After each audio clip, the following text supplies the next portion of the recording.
"A cleaning lady will never be one of us," shouted a millionaire at the charity event. When the cleaning lady said 3 words, the millionaire turned pale. In the city of Nashville, the afternoon sun painted the windows of William Spencer's colonial mansion in gold, a prosperous merchant known for his generosity and business acumen. In his office, decorated with antique furniture and family photographs, he observed attentively the documents scattered across his solid wood desk, while his little 6-year-old daughter Rachel played silently with her dolls on the carpet. The man's expression became increasingly tense as he analyzed the numbers on his spreadsheets, discovering discrepancies that made his heart sink. "Olivia, my fiancée, how could you do this to me?" he whispered to himself, running his hands over his tired face.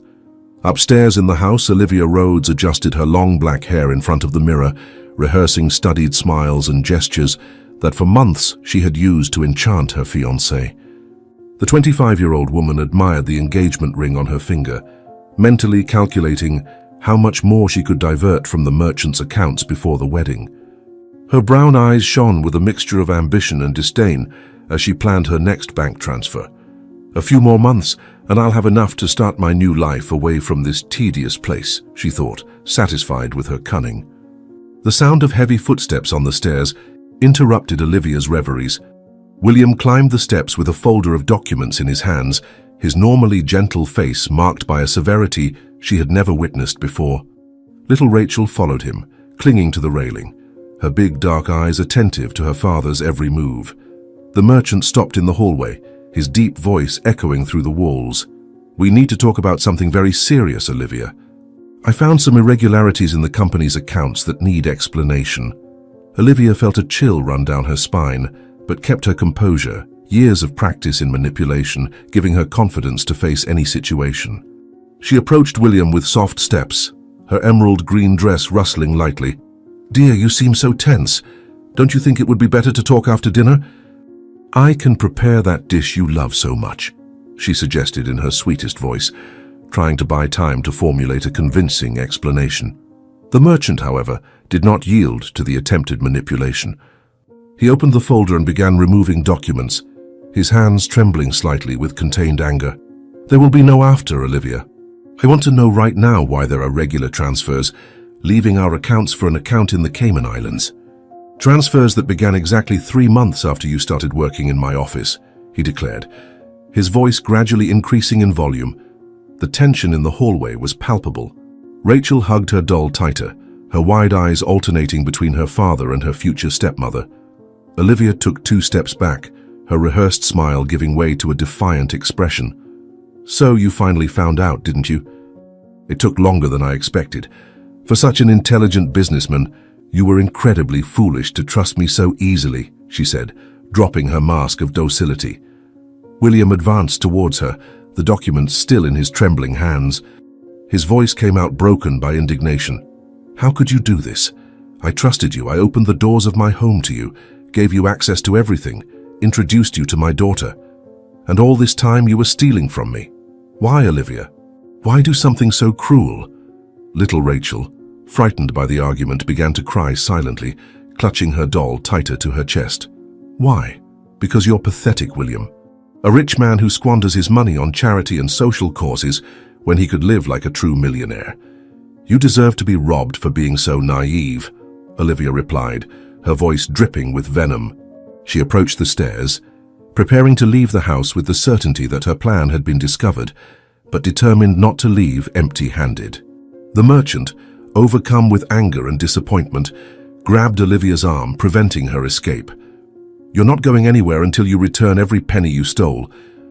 "I'm calling the police right now," he threatened, pulling his phone from his pocket with his free hand. Olivia tried to break free, her beautiful face contorted into an expression of fury. Little Rachel, paralyzed with fear, watched the scene from the top of the stairs, unable to look away from the clash between her father and the woman who was supposed to become her new mother. The argument escalated quickly, with Olivia trying to break free and William determined not to let her escape. "Let me go, you idiot. You can't stop me from leaving," she yelled, struggling with force. Amidst the confrontation, their raised voices echoed through the house, mingling with Rachel's muffled sobs. The once tranquil hallway had transformed into a battlefield where painful truths and uncovered lies collided violently. In the midst of the intense argument in the hallway, Olivia let out a cruel laugh that echoed through the walls of the mansion. Her eyes sparkled with a disturbing gleam as she stared at William with disdain. "Do you really think you can stop me? For all these months I've had to endure your moralizing speeches about helping the poor, your tedious conversations about doing good. What a waste of money.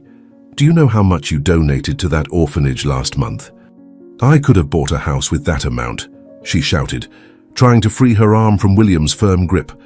The merchant, still holding Olivia's arm, felt his heart sink as he realized the true nature of the woman he planned to marry. "So that's it. Our entire relationship was a sham. Every smile, every moment together, every promise of love. All lies?" he questioned, his voice choked with emotion. Little Rachel, still at the top of the stairs, hugged her doll tightly, tears silently streaming down her childish face. "Of course it was all a lie," exclaimed Olivia, her face contorted in an expression of scorn. "You really think I would fall in love with a man like you? So predictable, so proper, so ordinary. I deserved much more. Every kiss was a sacrifice, every romantic dinner a torture. But it was worth it, because every penny I diverted is safely tucked away, waiting for me to start my real life," she revealed, her voice laden with satisfaction at seeing the anguish etched on her ex-fiancé's face. William, devastated by the revelations, loosened his grip slightly on Olivia's arm. "How could I have been so blind? How did I not realize you were manipulating me from the start?" he muttered, more to himself than to her. Seizing the moment of vulnerability, Olivia forcefully pulled her arm free.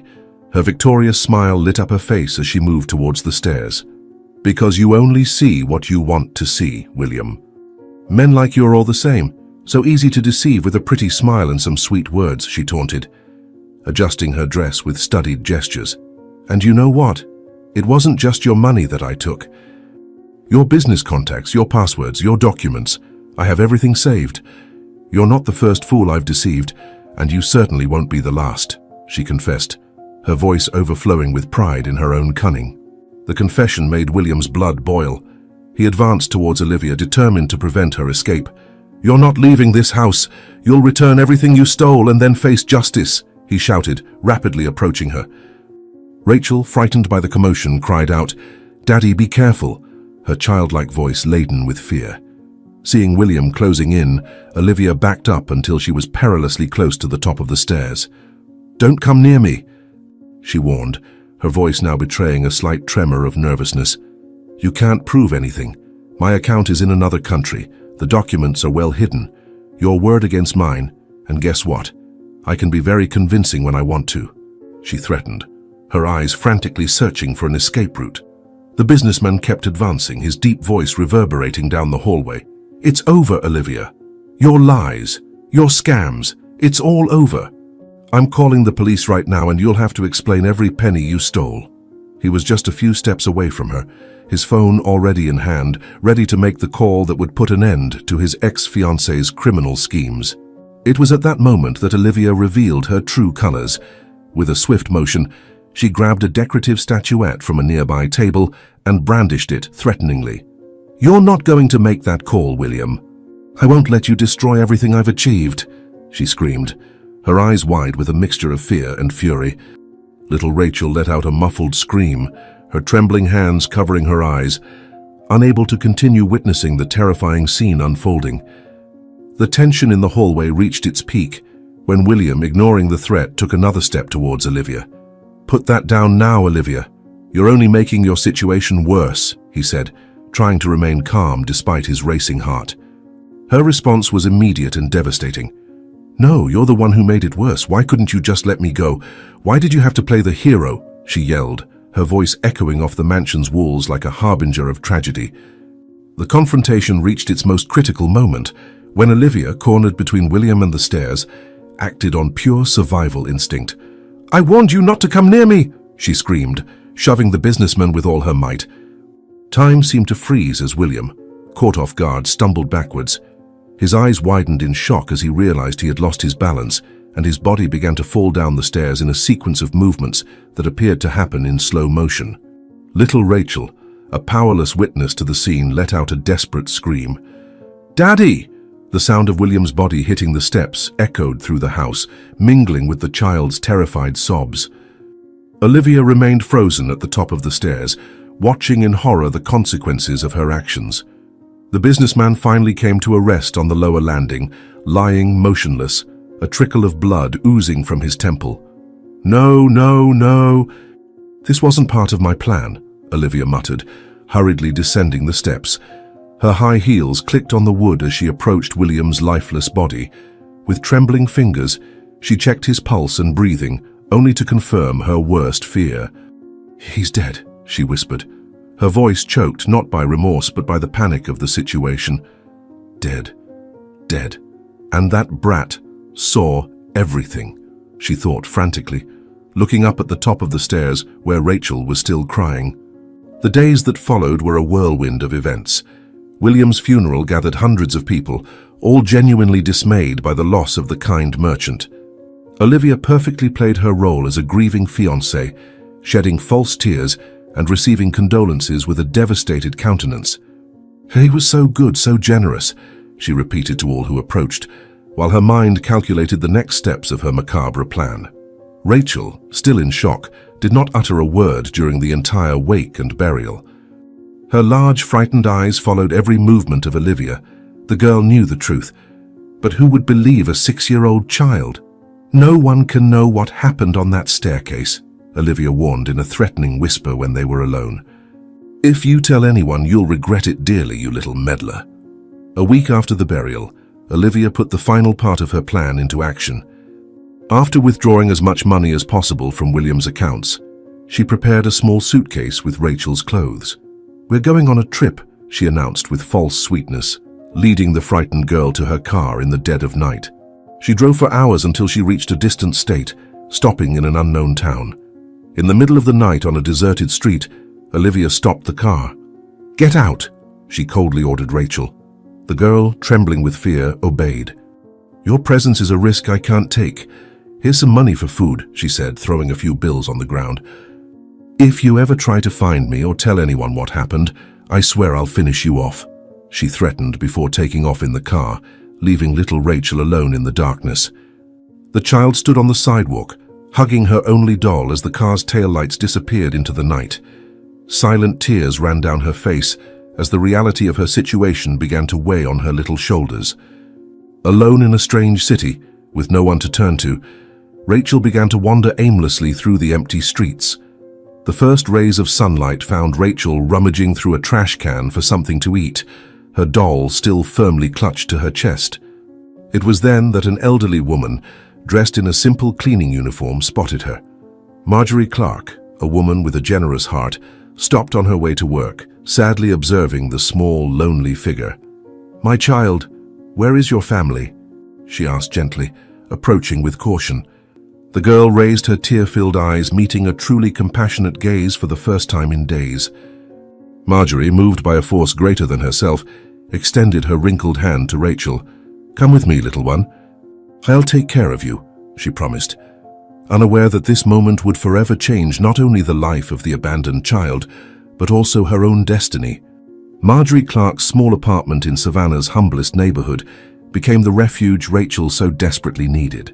The cleaning lady, who had always lived alone, adapted her tiny bedroom to accommodate an improvised bed for the girl.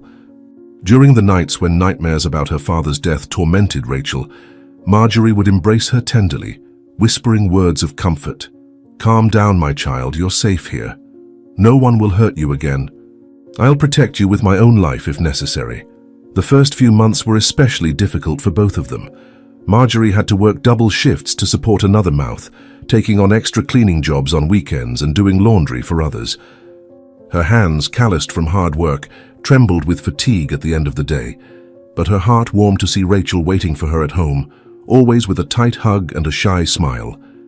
"Miss Marjorie, I saved some of my lunch for you. It's not much, but I warmed it up with all my love," the girl would say, her large eyes shining with a mix of gratitude and concern. The neighborhood, initially distrustful of the child's sudden arrival, soon surrendered to Rachel's sweetness. The girl, even carrying deep emotional scars, demonstrated a natural kindness that won everyone over. During the afternoons while Marjorie worked, she helped the elderly ladies in the building with small tasks, always refusing any payment with a, "No need, ma'am. You already help me so much by looking after me when Miss Marjorie is at work. It's the least I can do to show my gratitude." Financial hardships were a constant in their lives. There were days when Marjorie had to choose between paying the electricity bill or buying enough food for the week. On one of those difficult nights, sitting at the small kitchen table with only a plate of beans to share, she watched Rachel studying by candlelight. The girl, focused on her schoolwork, did not complain about the darkness or hunger. "You know, Ms. Marjorie," she said, raising her eyes from her notebook, "one day I'll give us a better life. I'll study hard, work hard, and make sure you never have to worry about bills or do so many cleaning jobs again." The years went by, and Rachel grew up showing extraordinary determination. In public school, she stood out as the top student in her class, especially in math and business administration. Her teachers, impressed by her intelligence and dedication, often commented to Marjorie about the girl's potential.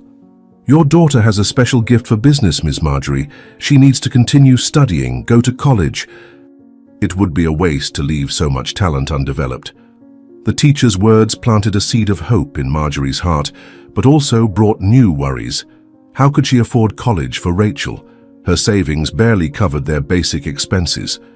One night, while washing the dinner dishes, she shared her anguish with the girl, now 15 years old. "My child, your future is so bright, but I'm afraid I won't be able to give you the opportunities you deserve. Sometimes I feel like a terrible mother for not being able to do more." Rachel's answer came in the form of a tight hug and silent tears. "You are the best mother I could have, Mrs. Marjorie. You saved me, gave me a home, taught me what true love is. Don't worry about college now. I'll get a scholarship, I'll work if I need to, but I'll make our dream come true. And when I graduate, I'll take care of you like you took care of me." Rachel's promise wasn't empty. During high school, she studied in the wee hours, helped with chores on weekends, and even gave private math lessons to save money. Her superhuman effort was rewarded when, at 18, she earned a full scholarship to study business administration at the best university in the city. The day she received the news, Rachel and Marjorie hugged and cried together, their tears mixing joy and relief. "We made it, Mum. This is just the beginning of our new life." But behind her victorious smile, Rachel kept a painful secret. Every night before sleeping, she looked at the only photo she had of her father, carefully kept in a drawer. The faded image of William Spencer, smiling beside his company, fueled not only her memories, but also a deep desire for justice. "One day, Dad," she whispered to the photograph, "I'll find out where she is. And when that day comes, Olivia will pay for everything she did to our family." The college years transformed Rachel into a determined and brilliant young woman. At 22, she was already interning at a major consulting firm, dividing her time between studies, work, and caring for Marjorie, who began to show signs of fatigue after decades of hard work. On one particularly difficult afternoon, upon arriving home from the internship, she found her foster mother sitting in the small living room, breathing with difficulty. "My daughter," said Marjorie in a weak voice, "I couldn't finish cleaning Mrs. Virginia's house today, my back. I don't think I can work like before anymore." The sight of Marjorie, always so strong, now weakened by time and excessive work, awakened an even greater urgency in Rachel to change their lives. At night, after her mother fell asleep, she developed a meticulous business plan. She studied the market, analyzed competitors, planned strategies. "I'm going to open my own company," she decided, her hands trembling with determination as she typed spreadsheet after spreadsheet on her used computer. "And it will be in the same field my father worked in. I'm going to rebuild everything that woman destroyed." The path to realizing her dream, however, was fraught with obstacles. Banks refused loans to a young woman with no collateral, and potential investors looked at her with distrust when she presented her project. "You're too young, too inexperienced," they said, barely hiding their prejudice against the simple girl from the poor neighborhood. "Come back in a few years when you have more experience in the market." Each rejection was like a stab in her heart, but Rachel refused to give up. On a particularly frustrating night, after yet another unsuccessful meeting with investors, Rachel found Marjorie awake, waiting for her with a cup of tea. "My dear daughter," the old lady began, her tired eyes shining with wisdom, "I've seen you saving all your internship salaries, sleeping only 4 hours a night, sacrificing your youth. I have some savings from when I could still do extra cleaning jobs. It's not much, but I want you to use it to start your business." Rachel felt tears streaming down her face as she heard Marjorie's offer. "No, Mum, that money is for your retirement. I can't accept it," she replied, her voice choked with emotion. But Marjorie took her hands in hers, calloused from years of work, and spoke firmly. "You gave me a reason to live when you appeared on that street. Now let me help you realize your dream. I trust you more than anyone else in this world." With Marjorie's savings as initial capital, Rachel started her business in a small rented office. She worked tirelessly, utilizing all the knowledge acquired in college and her natural business acumen. The sleepless nights multiplied, as did the worries about bills to pay and clients to win over. "I can't fail," she repeated to herself as she reviewed contracts and spreadsheets until dawn. "I can't let my mother down." The first few months were a constant test of her physical and emotional endurance. There were moments when the fear of failure suffocated her, nights when the weight of responsibility seemed too great for her young shoulders. In one of those moments of doubt, she found an old newspaper clipping about her father, William Spencer, describing him as a visionary entrepreneur who started from scratch. "It's in my blood," she whispered, touching her father's photo with reverence. "I'll prove that I'm worthy of your legacy." Her dedication began to pay off. One successful project led to another, and soon her small company began gaining recognition in the market. At 25, Rachel was already leading a team of 10 employees and had managed to move with Marjorie to a better apartment. "See, Mom?" she would say proudly, showing her the new home. "Now you can rest. You'll never have to do a cleaning job again." However, even amid growing success, the shadows of the past still haunted her. Every night before sleeping, Rachel opened her laptop and tirelessly searched for any information about Olivia Rhodes. "Where are you, you criminal?" she muttered through gritted teeth as she scoured social networks and news sites. "One day I'll find you, and you'll pay for every tear you made my mother and me shed. Your obsession with revenge, although carefully hidden from Marjorie, began to consume your rest hours. In your rare moments of sleep, she was tormented by nightmares where she relived the scene of her father's death, waking up drenched in cold sweat. "I can't let this destroy me," she thought, wiping away the tears. "I need to be smarter. I need to find her, but I can't let this quest compromise everything I've achieved." On a Sunday morning, while Rachel was reviewing some contracts in her makeshift office in the living room, she heard a thud coming from Marjorie's room. She ran immediately and found her foster mother lying near the bed, breathing with difficulty. With her heart pounding, she called an ambulance while holding the trembling lady's hand. "Hold on tight, Mom. Don't leave me, please. I need you so much," she begged, her tears falling on their intertwined fingers. At the hospital, the doctors performed a series of tests that revealed a worrying condition. Marjorie's body, worn out by years of hard work, presented several health problems. Sitting beside the hospital bed, Rachel watched the monitoring devices, blaming herself for not noticing the signs of her mother's exhaustion earlier. "If I had paid more attention, if I hadn't been so busy with the company and my research for revenge, maybe I could have prevented this," she thought, feeling the weight of her choices. During the long nights in the hospital, Marjorie, even debilitated, continued to worry about her daughter's well-being. "My dear," she said in a moment of lucidity, her voice merely a whisper, "I know you still carry a lot of bitterness in your heart. I see how you suffer from the memories of the past. Promise me you'll live your life without letting hatred consume you. Promise me you'll seek your happiness." Rachel squeezed her mother's hand, unable to make such a promise, knowing that her desire for revenge was more alive than ever. The days turned into weeks, and Marjorie's condition gradually worsened. Rachel divided herself between the hospital, the company, and her tireless searches for information about Olivia. One night, exhausted after another day of work and worries, she fell asleep in the chair beside the hospital bed. She was awakened by Marjorie's weak voice. "Daughter, listen carefully. I've always asked you to forgive, to forget the past. But now, Now I understand that some debts need to be paid." Surprised by her mother's words, Rachel leaned closer, her hands trembling with emotion. Marjorie continued, each word seeming to cost her an immense effort. "You are strong, my daughter. Stronger than I ever was. If anyone can do justice, it's you, but promise me you'll do it the right way without losing yourself along the way. Promise me you'll honor the memory of your two fathers, the one who gave you life and the one who taught you to be who you are." Before Rachel could respond, the machine started beeping frantically. She desperately called for help, but her cry was muffled by the shrill sound of the monitors. The medical team rushed into the room, and Rachel was gently led outside, her last words to her mother dying on her lips. "I promise, Mom. I promise." Days after the funeral, alone in her apartment after Marjorie's passing, Rachel turned on the television, seeking any distraction from her grief. That's when her world stopped. On the screen, in a program about high society, there she was. Olivia Rhodes, now introduced as the elegant wife of an important businessman. Her face, practically identical to years ago, smiled at the cameras as she spoke about her work on charitable causes. Rachel felt her blood boil at seeing that woman, her father's murderer, the cause of so much suffering, now passing herself off as a benefactor of society.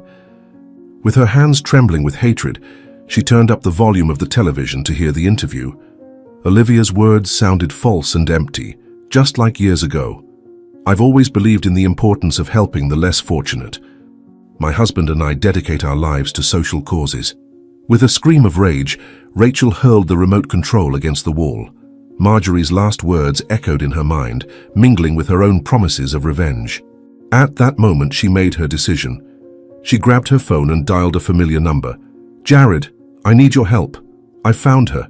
I found the woman who destroyed my family. And now, finally, I'm going to do justice." The apartment that Rachel shared with Marjorie never seemed so empty and silent. Sitting in her foster mother's favorite armchair, she held the cold cup of tea while observing the photos scattered on the coffee table. On one side, the faded image of her father, William Spencer, smiling in front of his company. On the other, photographs of Marjorie in happy moments by her side. Between the two stories of her life lay a printout of the report on Olivia Rhodes, now the wife of a wealthy businessman. The past few days had been a whirlwind of emotions for Rachel. The grief over the loss of Marjorie mingled with the discovery of Olivia's whereabouts, creating a storm in her heart. Her friend Jared Clark, whom she had met in college, tried to calm her during their long phone conversations. "Rachel, I know you're suffering, but you need to think clearly. You can't let anger take over your decisions at this moment. Your mother wouldn't want that." Jared's words, although sensible, couldn't penetrate the wall of pain that Rachel had built around herself. In her sleepless nights, she mentally replayed all the moments of hardship that she and Marjorie had faced, while Olivia lived luxuriously, probably planning her next move. "How can I simply let this go?" she mumbled to herself, gripping the cup tightly between her hands. "How can I allow her to keep destroying other families?" During the day, Rachel maintained her routine at the company, but her mind was constantly divided. In an important meeting with investors, she found herself obsessively drawing Olivia's face on her notepad, each stroke loaded with contained hatred. Her assistant, concerned about her distant behavior, risked a comment. "Mrs. Spencer, you haven't seemed well since. Well, since Mrs. Marjorie passed away, maybe it would be good to take a few days off to rest." Her assistant's suggestion triggered an unexpected reaction in Rachel. Silent tears began to stream down her face as she stared at the horizon through the window of her office. "Rest?" she thought bitterly. "How can I rest knowing that woman is out there, living freely after everything she did? My father and Marjorie worked until they literally died, while Olivia enjoys a life of luxury built on lies and crimes." At home, at night, Rachel obsessively navigated through all the websites and social networks that mentioned Olivia. Each new discovery was like a knife in her heart. Photos at charity events, reports about her social work, interviews where she talked about helping the needy. What cruel irony, she thought, watching an image where Olivia smiled wearing extremely expensive jewelry at an event to raise funds for underprivileged children. "You abandoned a child on the street, you hypocrite, and now you pretend to care about others." The conflict in her heart reached its peak when she found, tucked away in a drawer, An old note written by Marjorie. "My dear daughter, always remember that hatred is a poison that kills first who carries it. Choose love, choose forgiveness. Your mother who loves you eternally." The words, written in her foster mother's shaky handwriting, made Rachel fall to her knees, sobbing convulsively. That same night, after hours of crying and reflection, Rachel made a decision. She called Jared again, her voice loaded with determination. "You're right, I need to think clearly. I can't let revenge destroy everything I've built, everything Marjorie taught me. But I can't let Olivia continue hurting others either. I need to find a middle ground, a way to do justice without becoming a monster." The conversation with Jared stretched into the early morning hours as they debated different approaches to dealing with the situation. "I can't delay this any longer," Rachel concluded, watching the sun rise through her window. "I need to face my demons once and for all, but I'll do it the right way, honoring the memory of my parents." In her mind, a plan began to form, a plan that would forever change the course of her story. The phone rang the next afternoon, interrupting Rachel's thoughts. On the other end of the line, the familiar voice of her friend Jared sounded worried. "Rachel, I found some information about Olivia that you need to see. They're old news, reports, stories that repeat themselves. I think she's done this before with other families." In Jared's office, Rachel watched attentively at the dozens of newspaper clippings and printouts of old news that her friend had collected. "See this pattern," he explained, pointing to the dates and events. "She always gets close to successful men, gains their trust, and then they always end up having a tragic end. Accidents, falls, sudden heart problems." Rachel's hands trembled as she examined each document. Similar stories to hers unfolded before her eyes. Destroyed families, diverted fortunes, lost lives. "How did no one ever notice this before?" she asked, her voice choked with emotion. Jared sadly shook his head. "She's smart, Rachel. She changes cities, sometimes even countries. When suspicions start, she's already disappeared." In a moment of silence, Rachel remembered Marjorie's last words in the hospital. "If anyone can do justice, it's you." Now, faced with the evidence gathered by Jared, those words took on a new meaning. It wasn't just about her personal story, it was about preventing other families from going through the same suffering. "The problem is that we don't have concrete evidence," Jared explained, running his hands through his hair in frustration. "It's all coincidences, patterns we've noticed, but nothing we can use legally against her. We'd need something more solid, something that would prove the money diversions, the manipulations, the scams." Rachel abruptly got up from her chair, an idea beginning to form in her mind. Maybe that's why no one has been able to stop her until now. Everyone tried to prove past crimes, but what if we focused on the present? What if we could prevent her from committing her next scam? Jared's expression changed from concern to interest. "What do you have in mind?" he asked, familiar with that determined glint in his friend's eyes. Rachel began pacing the office, her mind working quickly. "She's married to a wealthy businessman now, isn't she? And from what we've seen in the news, she's involved with charity events, always in the spotlight of high society." "Yes, but that only proves she's still manipulating people," Jared replied, still not understanding where his friend was going. Rachel stopped her pacing and looked at him intently. "Exactly. And people who manipulate always make mistakes when they feel too secure. We need to get close, observe, wait for her to lower her guard." That's when Rachel's phone rang, bringing news from the hospital. The doctor's voice informed about some of Marjorie's personal belongings that needed to be picked up. She hung up the phone with tears in her eyes, remembering her mother's last advice, to do justice the right way. "Jared," she said, her voice firm despite the tears, "I'm going to need your help. I can't let other families go through what I went through, what my mother went through. But I need to do this without losing myself in the process, without becoming someone Marjorie wouldn't recognize. Your friend stood up and placed his hands on your shoulders in a gesture of support.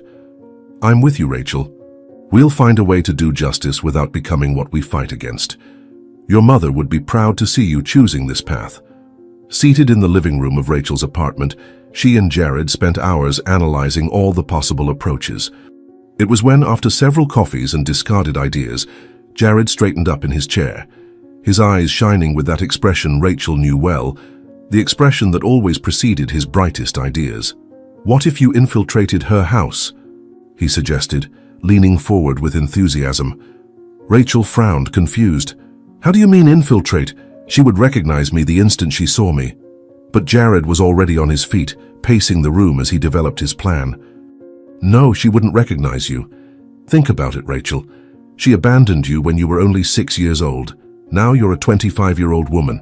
With a change of appearance, new documents, a well-crafted story, you could become a completely different person." The idea began to make sense in Rachel's mind. "You're suggesting I apply for a job as a maid in her house?" she asked, her voice mixing incredulity and interest. Jared nodded vigorously. "Exactly. Think about the possibilities. You would have access to the entire house, the documents, the conversations. You could observe her every move, find her weaknesses, find concrete evidence of her crimes. But how would we pull that off? Fake documents, work references. It's not that simple," Rachel pondered, although she was already starting to visualize the plan. Jared smiled, that smile that always worried her because it preceded his riskiest ideas. "Leave that to me. I know some people who can help. The important thing is that everything is perfect without raising suspicion." In the following weeks, the plan took shape. Jared activated his contacts, and soon Rachel had a complete new identity in her hands. Virginia Clark, a simple girl from the countryside with impeccable work references from other family homes. Her nights were dedicated to studying every detail of her new persona, creating a consistent life story that could withstand any questioning. In front of the mirror, Rachel practiced her transformation. She learned to speak more simply, to walk with less posture, to hide her privileged education. Her hair, always impeccably groomed before, was replaced by a more modest style. Her executive clothes gave way to simple attire, appropriate for a domestic worker. The opportunity arose when Jared discovered that the current maid at the mansion was retiring. Through carefully chosen contacts, he managed to get Virginia's resume into the hands of the house's housekeeper. "It's perfect," he explained, showing Rachel the details of the job opening. "They're looking for someone who can live in the house, who is discreet and efficient, exactly what we need." On the night before the interview, Rachel was sitting on her bed, looking at a photo of Marjorie. "Forgive me, Mother," she whispered. "I know you always taught me to be honest, but sometimes we need to use the enemy's weapons to do justice." Her hands caressed the photograph as a solitary tear ran down her face. "I'll do this the right way, I promise. Not for revenge, but to prevent her from destroying other families." The following morning came with a mixture of anxiety and determination.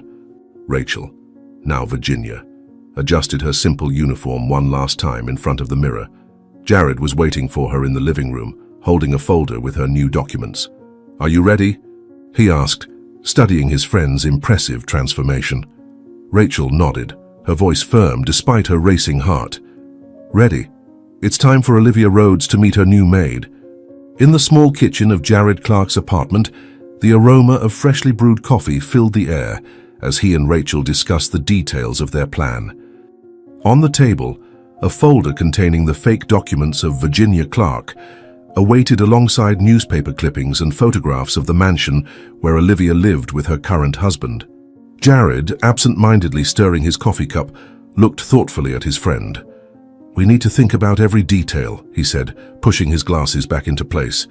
"A convincing story isn't just about documents and appearance. You need to know every aspect of Virginia Clark's life as if it were your own." Rachel nodded, absorbing every word while making notes in her notebook. Her hands, once delicate and well-groomed, were already starting to show signs of the hard work she was doing to prepare for the role. Jared stood up and began pacing the kitchen, his mind working a mile a minute. "Think hard, Rachel.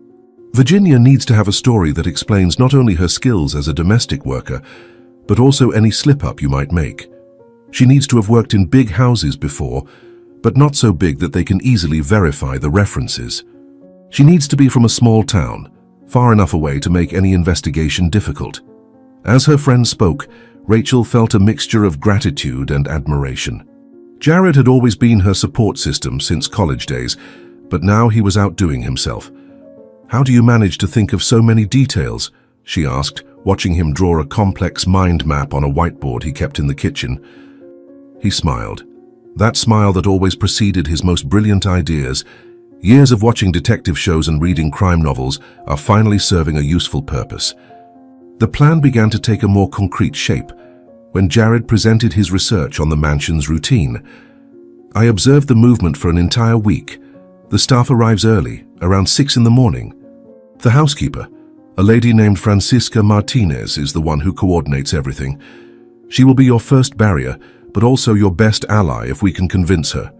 Rachel absorbed every piece of information, as if her life depended on it, and in a way it did. What about the other staff? She questioned, worried about the multiple variables she would need to control. Jared consulted his notes. 3 in total besides the housekeeper, a gardener who comes 3 times a week, a full-time cook, and a maid who is about to retire. It's her position you'll be filling. The complexity of the plan sometimes scared Rachel. In moments of doubt, she wondered if she was going too far. As if reading her thoughts, Jared sat down in front of her again. I know what you're thinking, but remember why we're doing this. It's not just for revenge. It's to prevent other families from going through what you went through. Her friend's words brought tears to Rachel's eyes, which she quickly wiped away.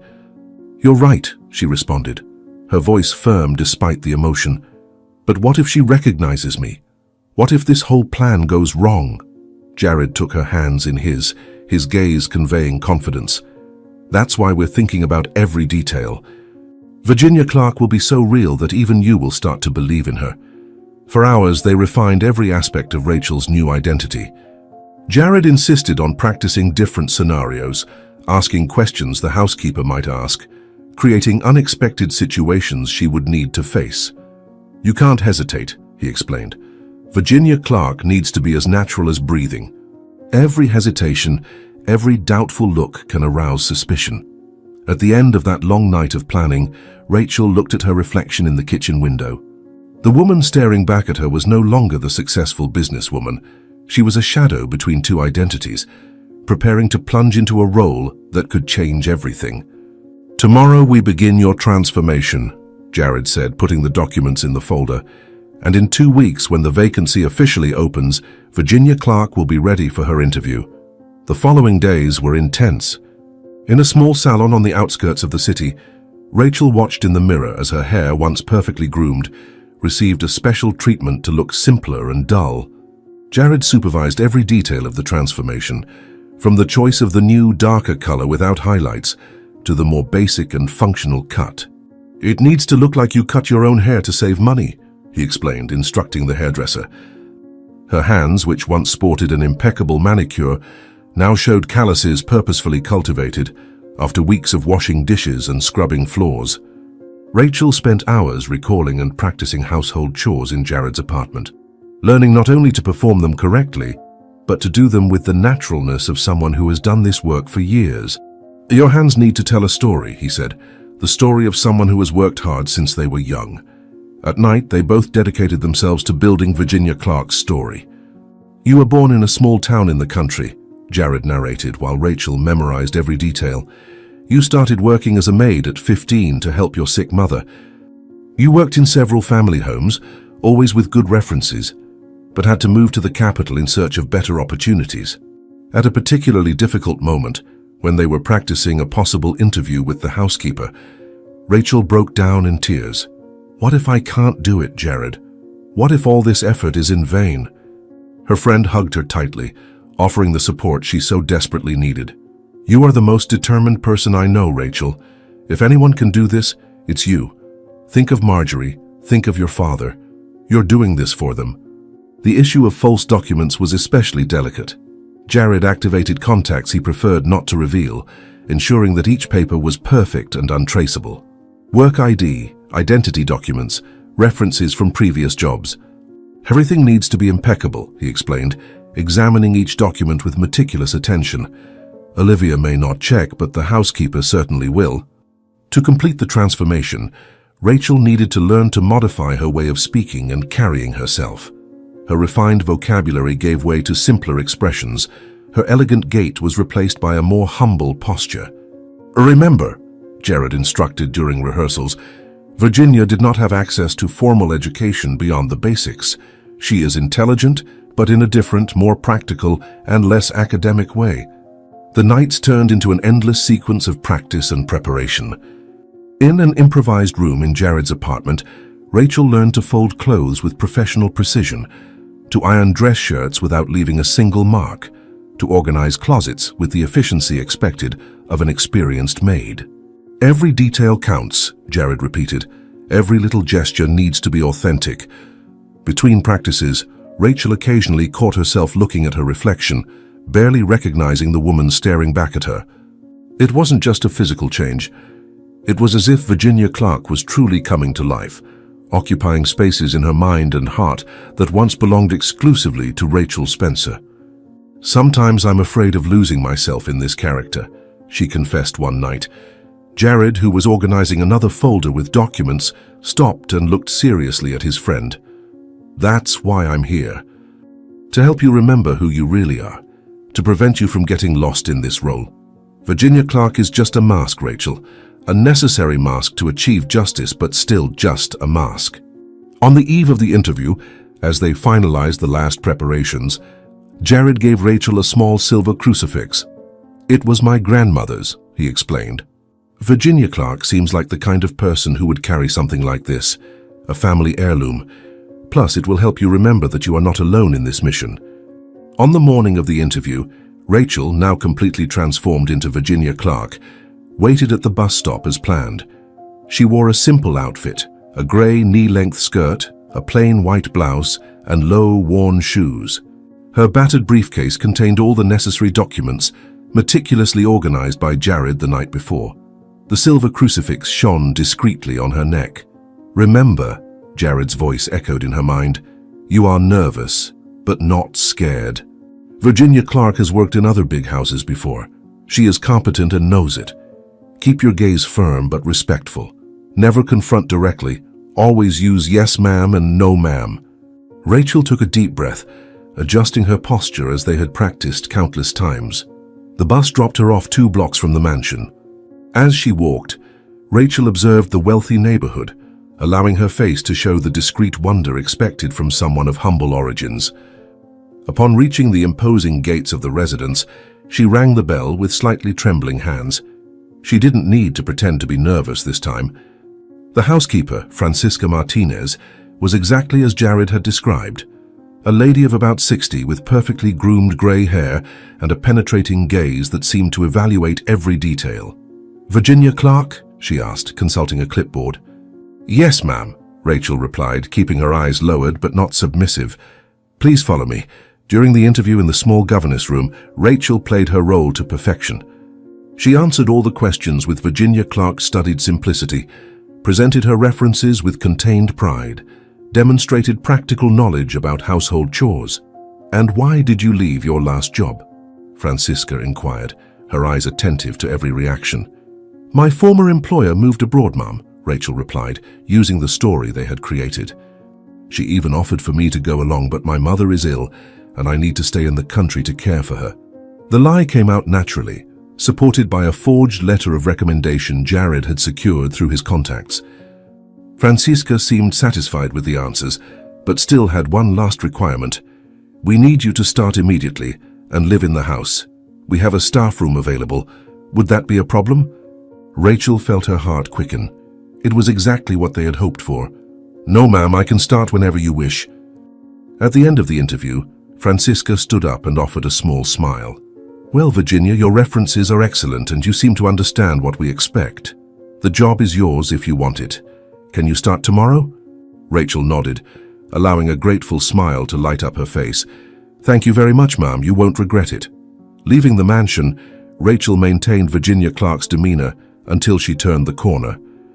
Only then, out of sight of the house, did she allow herself to tremble.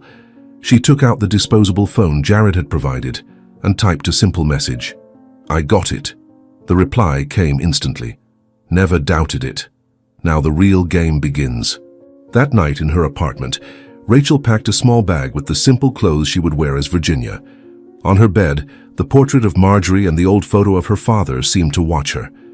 "Forgive me for what I'm about to do," she whispered, tucking the photographs into a box Jared would keep safe. But sometimes we have to become what we fight against to achieve justice. The Rhodes mansion looked even more imposing in the soft morning light as Rachel, now fully embodied in her Virginia Clark persona, passed through the gates carrying her modest bag.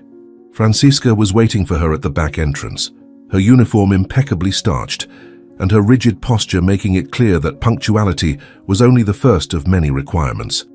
"Good morning, Virginia," the governess greeted, consulting her wristwatch. "I'll show you your accommodations and then give you a full tour of the house. You need to get acquainted with every corner you'll clean, every object you'll handle, every routine you'll follow." Her voice was firm, but not unkind, displaying the experience of one who has trained dozens of staff over the years. Virginia's designated room was small but clean, located in a separate wing from the main house. A single bed, a modest wardrobe, and a small chest of drawers comprised the furniture. "Get your things settled quickly," Francisca instructed. "We have a lot to cover today, and Mrs. Rhodes likes everything to be spotless when she comes down for breakfast." During the tour of the mansion, Rachel kept her expression carefully controlled, allowing only the appropriate wonder for an experienced maid, but not overdoing her reactions. Her eyes, however, methodically registered every detail. The strategically positioned security cameras, the electronic locks on certain doors, the location of Mr. Rhodes's study. "The house has 3 floors and 20 rooms," Francisca explained as they walked. "You'll be primarily responsible for cleaning the bedrooms and living areas. Eleanor, our other maid, handles the laundry and assists in the kitchen." Rachel nodded at every instruction, asking pertinent questions about cleaning products and specific routines, exactly as a dedicated professional would. It was during the explanation about cleaning the main living room that Rachel heard that voice, the voice that had haunted her nightmares for so many years. Olivia Rhodes descended the stairs with the same elegance she displayed in magazine photos, wearing a silk ensemble and discreetly expensive jewelry. "Francisca, who is our new staff member?" Rachel's heart raced, but years of planning and weeks of preparation kept her steady. Her eyes lowered respectfully, her hands clasped in front of her in a perfectly studied, submissive stance. "This is Virginia Clark, ma'am," Francisca introduced. "She started today and is replacing Donna Rosa, who retired." Olivia approached, her high heels echoing on the marble floor. Her eyes swept over Virginia from head to toe, a quick but thorough assessment. For a moment, something seemed to pass over her face, a shadow of recognition, perhaps, but it quickly dissipated. "You look familiar to me, Virginia. Haven't we met somewhere before?" It was the moment Rachel and Jared had rehearsed dozens of times. "No, ma'am," she responded, her voice soft and respectful, with a carefully practiced slight rural accent. "This is my first job in this area. I just arrived from Greenville." The lie flowed easily, supported by meticulously forged documents and a carefully constructed backstory. Olivia continued to look at her for a few more seconds before elegantly shrugging. "It must be my imagination then. Well, I hope you do a good job here, Virginia. Francisca is demanding but fair. Follow her guidance and we'll have a good working relationship." With those words, she headed towards the dining room, leaving only the echo of her steps and a faint, expensive perfume in her wake. When Olivia left, Rachel allowed her breathing, which she hadn't even realized she'd been holding, to return to normal. In her mind, Jared's voice echoed, "The first encounter will be the most critical. If you get past it, the rest will come naturally." And she had passed. She was in. Francisca resumed the tour as if the interruption hadn't happened, but Rachel noticed the governess's eyes watching her more closely now. "Mrs. Rhodes is very observant," she commented casually. "We must always maintain the highest standards of service." Rachel nodded, filing the information away. Her mission was only just beginning. As the morning progressed, Rachel began her tasks under Francisca's watchful supervision. The work was exactly as they had practiced, cleaning, organizing, keeping every inch of the mansion immaculate. Her hands, purposefully calloused during weeks of preparation, moved with the efficiency of someone who had truly been doing this for years. "Mr. Henry Rhodes usually works in his office during the mornings," Francisca explained, showing the imposing solid wood door on the second floor. "You should only clean there when he expressly requests it. And never, under any circumstances, touch any document or object on the desk. Rachel absorbed the information with special interest. That would be one of the most important rooms for her investigation. During the master's lunch, served promptly at noon, Rachel discreetly observed the couple's dynamics. Henry Rhodes was a middle-aged man with a kind face and gentle manners, exactly the type of person Olivia used to choose as a target. "How is the work today, dear?" he asked his wife as Rachel served the water with precise, silent gestures. "Tiring, my love," Olivia replied, her melodious voice laden with false exhaustion. "I'm organizing another charity event. You know how important it is for me to help these needy people." Rachel had to contain the urge to squeeze the water pitcher tightly upon hearing the hypocrisy in every word. Instead, she kept her expression neutral, as a good servant should. In the kitchen during her own lunch, Rachel began to get to know the other staff. Elena, the other maid, was a middle-aged lady who had been working in the house for 5 years. "Mrs. Rhodes can be demanding," she commented in a low voice. "But Mr. Henry is a very good man. He always treats us with respect." The gardener, an older man named Pedro, appeared briefly for his break. "Be careful with valuable objects," he advised between sips of coffee. "Last week, Mrs. Rhodes's jewelry box went missing and she was furious. She almost fired Donna Rosa because of it." Rachel stored the information, another clue to Olivia's misdeeds. In the afternoon, while cleaning the hallways on the second floor, Rachel heard raised voices coming from the master bedroom. It was Olivia on the phone, her normally sweet voice now laden with irritation. "I don't care how you do it, I need you to solve this banking issue today, and remember, no mistakes this time." The conversation ended abruptly when Olivia noticed her presence in the hallway. "Ah, it's you, Virginia," she said, instantly recomposing her artificial smile. "You can come in and clean the room now." Rachel obeyed, keeping her eyes down as she performed her tasks. Olivia remained in the room, apparently checking her jewelry, but Rachel could feel her eyes following her with a mixture of distrust and curiosity. "So you know, Virginia," Olivia suddenly began, "the more I look at you, the more I have the feeling that we've met before." Rachel felt her heart accelerate, but her voice remained calm when she replied, "You must know a lot of people from your charity events, Mum. Perhaps you've seen me at one of them, serving the tables." The answer seemed to satisfy Olivia, who soon turned her attention back to her phone. At the end of that first day, Rachel was physically and emotionally exhausted. In her small room, sitting on the narrow bed, she sent an encoded message to Jared through the disposable cell phone. "First day completed.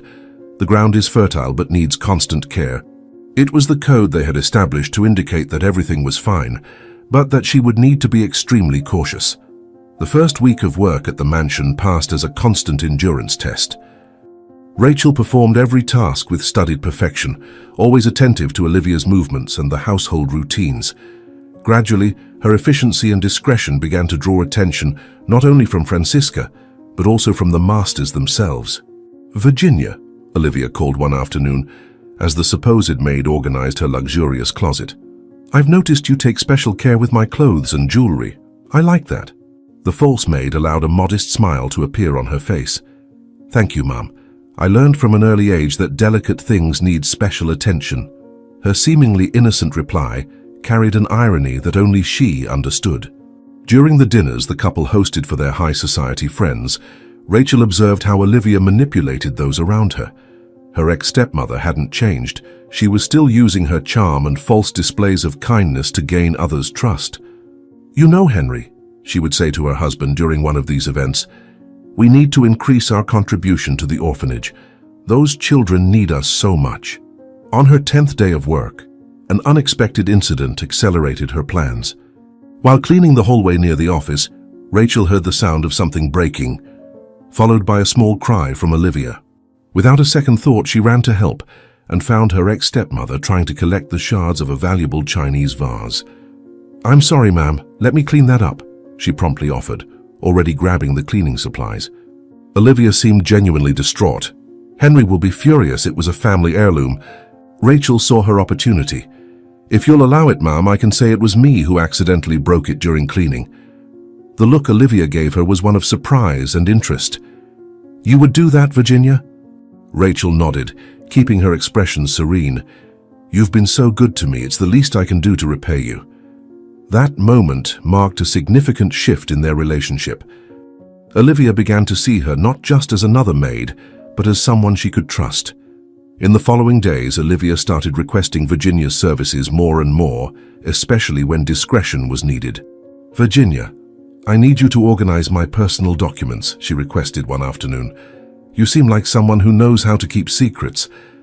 Rachel silently agreed, her heart racing at the prospect of finally gaining access to the information she needed. At night in her room, Rachel sent coded messages to Jared. "The land is ready for planting." It was their code to indicate that she was close to getting the evidence she needed. His response was immediate: "Watch out for weeds." A warning to stay alert, for the closer she got to her goal, the greater the risk would be. On her 20th day at the mansion, Olivia announced during dinner, "Henry, darling, I'm going to organize a charity gala here at home next month. Something grand to raise funds for underprivileged children." Rachel, who was serving dessert, noticed the dangerous glint in her ex-stepmother's eyes. The same glint she had seen so many years ago when Olivia was planning her schemes. That night, lying in her narrow bed, Rachel smiled discreetly. The charity gala would be her perfect opportunity. All the elements were aligning: the trust she had gained, access to the documents, and now a public event where she could expose Olivia Rhodes's true face. "Hold on, Dad," she whispered into the darkness. "Justice is closer than ever." Henry Rhodes's office was an imposing environment, decorated with fine wood furniture and an extensive library. Rachel, still acting as Virginia, began her morning cleaning routine after receiving express permission from her employer, who had an important meeting away from home. Her movements were precise and careful as she dusted the books and organized the work desk, but her ears were attuned to any movement in the hallway. As she wiped the cloth over the large mahogany desk, she could hear Henry's voice on the phone outside the office. His normally calm tone carried a note of concern. "I don't understand how our profits dropped so much this quarter. The reports don't make sense." There was a pause and then, Yes, I'll look into it more closely when I get back. Now I have to go. I'm late for the meeting." Rachel continued her work methodically, but her mind processed the information quickly. The suspicions about the embezzlement seemed to be confirmed. As she cleaned near the computer, she noticed a paper partially hidden under the keyboard, a hastily scribbled password. She memorized the sequence of characters, knowing it could be useful later. The sound of Olivia's heels echoed down the hallway, approaching the office.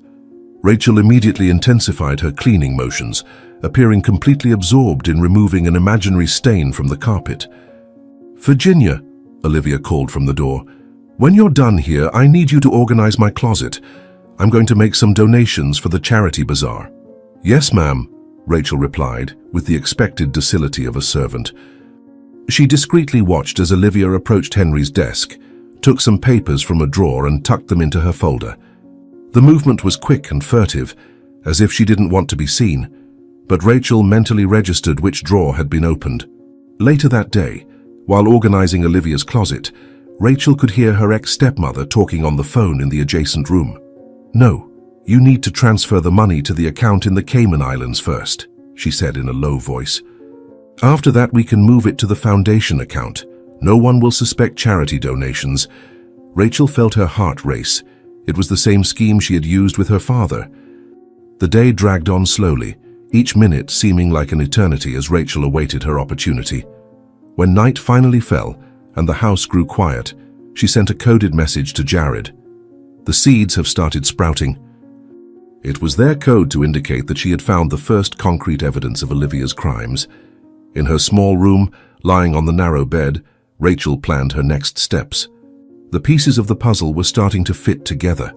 The suspicious phone calls, the hidden papers, the bank transfers disguised as donations. Now she just needed concrete proof, documents that could expose Olivia Rhodes's true nature. The following morning, the opportunity Rachel had been waiting for finally arose. Henry had left for a series of meetings that would last all day, and Olivia was busy with preparations for the charity event. Under the pretext of doing a deep cleaning in the office, Rachel found herself alone in the environment that held the secrets she sought. With nimble, slightly trembling fingers, she accessed the computer using the password she had memorized. Years of experience in business administration guided her as she navigated through the files, searching for financial records and bank transactions. What she found made her blood run cold: a complex network of transfers, all disguised as donations to various charities. "My God," she whispered to herself as she examined the numbers. "She's stealing millions from him." The documents showed a clear pattern. Large sums of money were transferred to charity accounts, but only a small portion reached the final destination. The rest was diverted to separate accounts, exactly as she had done with William Spencer's fortune years ago. Rachel discreetly photographed each incriminating document with the phone Jared had prepared specifically for this purpose. Her hands trembled slightly as she recorded spreadsheets, contracts, and emails that evidenced the criminal scheme. That's when she heard footsteps in the hallway, the unmistakable sound of Olivia's heels approaching the office.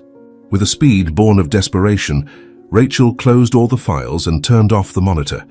When Olivia entered the office, she found only Virginia diligently cleaning the bookshelves. "Haven't you finished here yet?" she asked, her tone slightly suspicious. Rachel felt her heart pounding but kept her voice calm. "Pardon me, ma'am. Some of the shelves had accumulated a lot of dust." Olivia walked around the office, her sharp eyes examining every detail.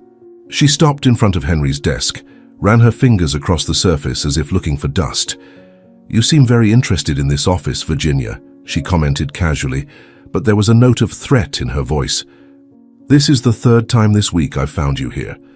Mr. Henry requested special attention with the cleaning of this room, ma'am," Rachel replied, keeping her eyes lowered. "He mentioned that he will have important meetings in the coming days." The explanation seemed to satisfy Olivia, who nodded slightly before heading toward the door. However, before leaving, she turned one last time.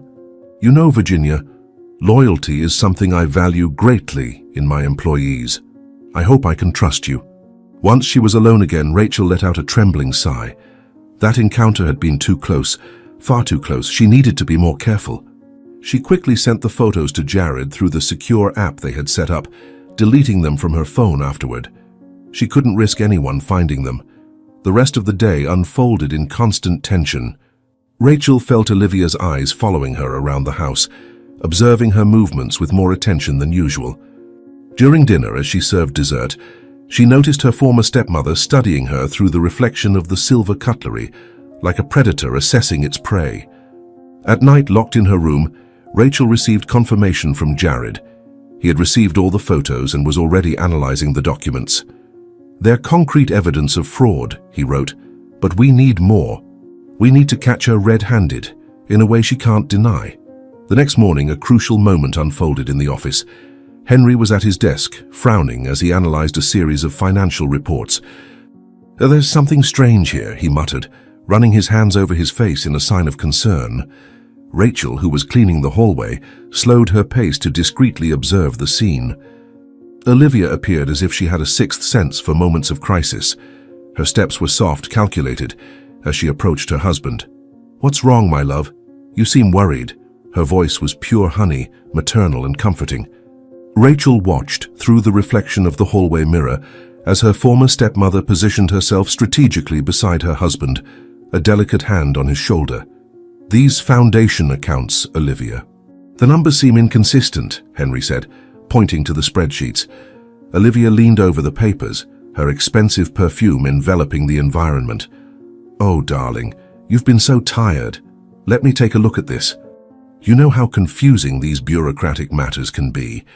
With a skill that Rachel painfully recognized from her past, Olivia began her dance of manipulation. "See, love, this is just a timing issue with the transfers. Some donations are still being processed," she explained, her voice conveying absolute confidence. "You trust me, don't you? You know how dedicated I am to these causes." Henry seemed to visibly relax under his wife's touch and words. "Of course I trust you, darling. It's just that—" Olivia interrupted him with a soft kiss on the forehead. "Let me take care of this. You already have so many worries with the company.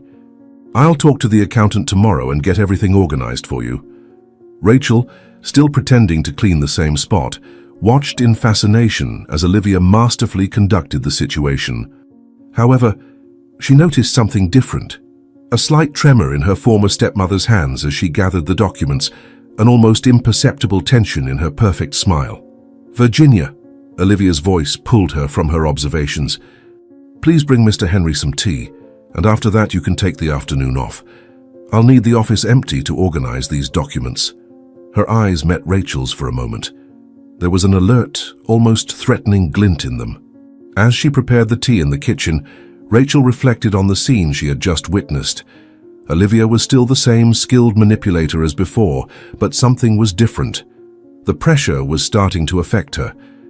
The signs were there, the slight tremor in her hands, the haste to clear everyone from the office, the barely disguised tension in her always controlled voice. That night in her room, Rachel sent Jared an encrypted message. "The mask is starting to crack, the moment is approaching." The charity gala would be in a few days, and now she was certain it would be her chance to expose Olivia Rhodes's true face when she was most vulnerable, most prone to making mistakes. The days following the office incident brought a subtle but perceptible change in Olivia's behavior. Her eyes followed every move Virginia made around the house, like a predator studying its prey. During breakfast, as Rachel served coffee, she noticed her former stepmother watching her through the reflection of the window, her face a poorly disguised mask of distrust. "Virginia," Olivia called that morning, her melodious voice carrying a veiled note of threat.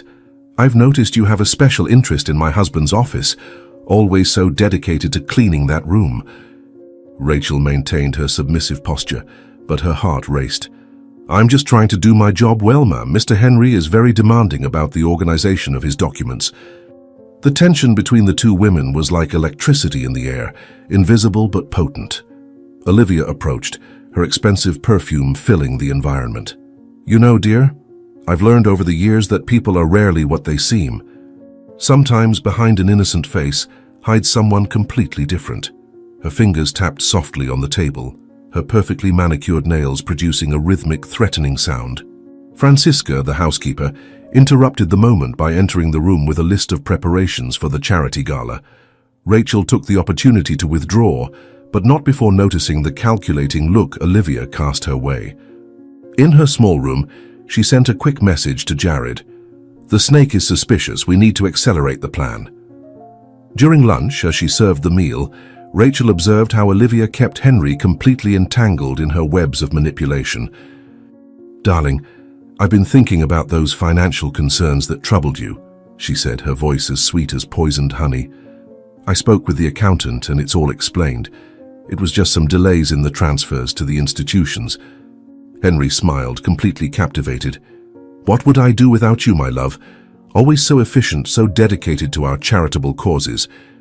Rachel held the water pitcher she was pouring firmly, controlling the rage that threatened to show on her face at how easily her ex-stepmother manipulated another innocent victim. That afternoon, as she organized the preparations for the upcoming charity gala, Rachel realized she was being followed around the house. Olivia appeared coincidentally in every room where she worked, always with seemingly casual questions about her past. "Which part of Greenville did you say you were from again, Virginia? I have a friend from there. Maybe you two know each other." For each question, Rachel responded with the carefully constructed backstory of Virginia Clark, but she could see her ex-stepmother was weaving a tighter and tighter web around her. It was a dangerous dance, a game of cat and mouse where a single misstep could mean the ruin of her entire plan for justice. Late at night, after everyone had retired, Rachel remained in her room reviewing the photos of the documents she had obtained from the office. Suddenly, she heard footsteps in the staff hallway, the unmistakable sound of Olivia's heels. She quickly hid her phone and pretended to sleep, her heart pounding in her chest as the footsteps stopped right outside her door. The next morning, Rachel realized her room had been searched during the night. Nothing was obviously out of place. Olivia was too clever for that. But small details gave away the intrusion.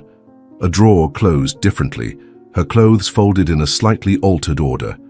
"She's getting desperate," Rachel thought, keeping her face impassive as she served breakfast. "Virginia," Olivia called during breakfast, her melodious voice masking a veiled threat. "I found this in the hallway last night." She placed a small silver crucifix on the table, the gift Jared had given Rachel. "I thought it might be yours since I noticed you wear a similar one." The tone was casual, but her eyes were as sharp as razors. Rachel felt a chill down her spine, but years of planning kept her steady. "Yes, ma'am, it's mine. It must have fallen off when I was cleaning. Thank you for finding it. It has great sentimental value." She reached out to take the crucifix, and for a moment their hands touched, a brief contact charged with tension. For the rest of the day, Olivia intensified her surveillance. She assigned tasks that kept Virginia away from the office, always accompanied by other staff. "I want you and Elena to organize the attic today," she ordered. "I need space to store the charity gala donations." The attic was at the opposite end of the house, far from any important documents. Rachel executed her tasks with studied perfection, but she could sense she was being tested. Olivia began leaving valuable objects in strategic locations. A piece of forgotten jewelry on a table, a wallet stuffed with cash on the edge of a piece of furniture. Traps, Rachel thought, carefully avoiding touching anything beyond what was necessary for cleaning. The tension reached its peak when, during the attic organization, Eleanor casually commented, "Mrs. Rhodes asked me a lot of questions about you today, Virginia. She wanted to know if you often work late, if I've ever seen you doing anything suspicious." Rachel kept her expression neutral, but her stomach knotted. "I hope you told her I'm a good employee," she responded with a forced smile. That night, while everyone else slept, Rachel sent an urgent message to Jared. "She's setting a trap. We need to act before the charity gala." The reply came almost immediately. "Keep your cool, keep being the perfect employee, let her think she's in control." Lying in her bed, Rachel could hear Olivia's footsteps again in the hallway, like a restless ghost searching for secrets in the shadows. The game had changed. It was no longer just about finding evidence, it was about surviving until the charity gala without being exposed. And Rachel knew her ex-stepmother was a far more experienced player at this kind of game. The next morning, Olivia surprised everyone with an announcement at breakfast.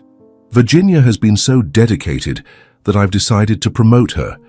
From now on, you'll be my personal assistant for the charity gala preparations." Her smile was as sweet as honey, but her eyes remained as cold as ice.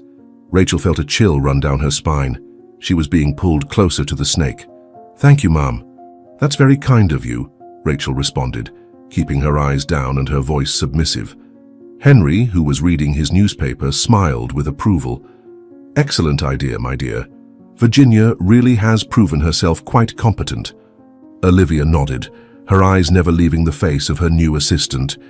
"Yes, she is very observant." The following hours were an exercise in self-control for Rachel. Olivia kept her constantly by her side, dictating endless lists of tasks and asking seemingly innocent questions about her life. "You know, Virginia, it's curious how you remind me of someone. Your mannerisms, the way you tilt your head when you think, it brings back old memories." During an important call about the party donations, Rachel observed Olivia skillfully manipulating her interlocutor. "Yes, we need the transfer to be made to this specific account," she said, running her fingers delicately over a list of bank numbers. "It's a matter of administrative efficiency, you understand." Rachel recognized the same persuasive tone she had used years ago with her father. In the afternoon, as they organized the party invitations, Olivia accidentally dropped a folder with incriminating documents. Rachel instantly perceived the trap. It was a test. With studied care, she gathered the papers without looking at their content and returned them neatly. "Here, ma'am. I didn't read anything. I've always been discreet with the employer's documents." At the end of the day, Olivia made one last move. "Virginia, dear, I need you to wear this at the charity event." She handed her an elegant uniform, very different from the simple clothes the maids usually wore. "I want you highly visible during the event. After all, you have been so present in everything lately." In her room that night, Rachel sent Jared one last message. "She's putting me on display. She wants to expose me during the party." His reply was precise. "Perfect. That's exactly what we needed. Let her think she's in control. The most dangerous predator is the one who feels too safe." Before sleeping, Rachel looked at the silver crucifix, now guarded even more carefully. Marjorie's voice echoed in her memory. "Sometimes, my daughter, we need to let the enemy think they're winning in order to triumph in the end." With this thought, she fell asleep, knowing the next few days would be decisive in her quest for justice. In her small maid's room in the Rhodes mansion, lying on the narrow bed, Rachel held the crucifix against her chest, feeling its cold metal as a tangible reminder of her true identity. The simple jewel, a gift from Jared, had become her anchor in moments of doubt, a physical connection to her real life beyond the walls of that house. The room was quiet, except for the soft ticking of the small clock on the wall and the occasional echo of Olivia's heels on the distant hallways. Rachel closed her eyes, visualizing Marjorie's serene face, remembering all the nights when her adoptive mother had stayed up to finish piles of laundry, always with a smile, always with a loving word. Marjorie's words of wisdom always came at the most needed moments, like a lighthouse guiding a ship through turbulent waters. Now, more than ever, Rachel needed that light. The plan was in motion, the pieces slowly falling into place, but the danger of being discovered grew with each passing day. One mistake, one wrong word, one careless glance could ruin everything. Tucking the crucifix under her pillow, Rachel pulled the thin blanket up to her chin. Tomorrow would be another day of careful acting, constant observation, calculated patience. As Marjorie always said, justice has its own time, and sometimes you need to take a step back before you can move forward. With this certainty in her heart, she finally allowed sleep to embrace her, her dreams blending memories of the past with hopes for the future. The day of the charity gala dawned with a different energy at the Rhodes mansion. The property was transformed. Arrangements of white calla lilies decorated every room. Elegantly set tables with linen cloths and sparkling crystal occupied the immense garden, and a small string orchestra tuned their instruments near the pool. Rachel, wearing the elegant uniform chosen by Olivia, watched the bustle of the staff with a pounding heart. Tonight would be the culmination of years of planning. Olivia circulated through the scene like a queen in her domain, supervising every detail with eagle eyes. Her melodious voice alternated between firm orders and calculated praises. "Virginia, dear, come here. I want you to be in charge of welcoming the guests. You have such a special way of observing people. You'll be perfect at ensuring everyone feels properly welcomed at our little charity celebration."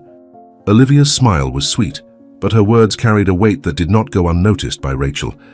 As she adjusted the table arrangements, she could feel her former stepmother's eyes following her every move. "Mrs. Rhodes," she replied, keeping Virginia's respectful tone, "I appreciate your trust. I will do my best to ensure everything goes according to your plans." The two women locked eyes for a moment, each aware of the dangerous game unfolding. Henry Rhodes, oblivious to the tension between the two, approached beaming with pride. "My dear, you have exceeded all expectations. This party will be a milestone for our foundation." Olivia received her husband's praise with false modesty, her eyes shining with the cunning Rachel knew so well. "All for the sake of underprivileged children, my love. You know how important this cause is to me. After all, what kind of person would I be if I didn't help those in need?" The irony of that statement made Rachel's stomach churn, but she kept her expression neutral as she continued her preparations. Her phone vibrated discreetly in her pocket, a message from Jared. "Everything's ready. The documents will be delivered at the right moment. Stay strong." She took a deep breath, remembering Marjorie's words about doing justice the right way. As the afternoon wore on, the tension in the air became more and more palpable. Olivia gathered all the staff for one last briefing, her voice laced with authority. "Tonight is crucial for our foundation. We will have important society figures, press, influential people. Virginia," her eyes fixed on Rachel with disturbing intensity, "I want you especially attentive. I'm sure this will be a memorable night." In her small room preparing for the night, Rachel allowed herself a moment of reflection. Years of planning, months of infiltration, everything would culminate that night. Her hands trembled slightly as she fastened the silver crucifix around her neck, her last connection to her true identity. "Father," she whispered to the mirror, "today I will bring justice for you, and for all the other victims of this woman." The sound of cars starting to arrive brought Rachel back to reality. It was time for Virginia Clark to take on her role one last time. She adjusted the elegant uniform, checked her posture in the mirror, and took a deep breath. At the party that was about to begin, two women would engage in a silent battle, one fighting to maintain her lies, the other determined to expose the truth, and only one would emerge victorious. The mansion's halls quickly filled with high society, Men in expensive tuxedos and women in designer dresses circulated between champagne flutes and canapes, all praising Olivia Rhodes's generosity. Rachel watched her ex-stepmother shine at the center of attention, wearing a stunning red dress and jewelry that had certainly been bought with diverted money. "My dear friends," Olivia's voice echoed through the hall as she climbed onto the small stage set up especially for the occasion. "It is with immense joy that I welcome you all on this special night. As you know, dedicating my life to helping underprivileged children has been my greatest mission." She made a strategic pause, her eyes shining with carefully rehearsed tears. Henry was by her side, beaming with pride as she continued her speech. "Every penny raised tonight will go directly to our social projects. For you see, there is nothing more rewarding than seeing the smile of a child who has been given a new chance in life. I know well what it is to worry about the future of underprivileged children." It was at this moment that Rachel's phone vibrated. It was the message she had been waiting for. Jared had just sent the definitive proof of the money diversions, including a recent recording where Olivia openly discussed her schemes with the corrupt accountant. With slightly shaking hands, Rachel approached Henry, who was watching his wife with adoration. "Mr. Rhodes," she whispered, keeping her voice low but firm, "I need to urgently show you something." When he turned, confused, she discreetly showed the cell phone screen with the incriminating documents. Henry's face visibly paled as his eyes scanned the information. This can't be true," he muttered. Olivia, from the stage, continued her emotional speech. "And that is why we created the Rhodes Foundation, to extend our hands to those most in need." Her voice faltered when she noticed her husband's distressed expression, now walking determinedly towards her. "Henry dear, what is it? Explain this, Olivia." His voice trembled with contained anger as he showed the phone. "Explain why only 10% of donations actually reach the institutions. Explain the accounts in the Cayman Islands." The entire hall plunged into a sepulchral silence. All eyes, guests, press, turned to the couple on stage. For a moment, just a brief moment, Olivia's mask faltered. Her eyes frantically scanned the hall until they found Virginia, who remained in her post with a neutral expression. "You?" she whispered, realization finally dawning on her face. Then, regaining her composure with a visible effort, she tried her last gambit. "Henry dear, this is clearly a misunderstanding.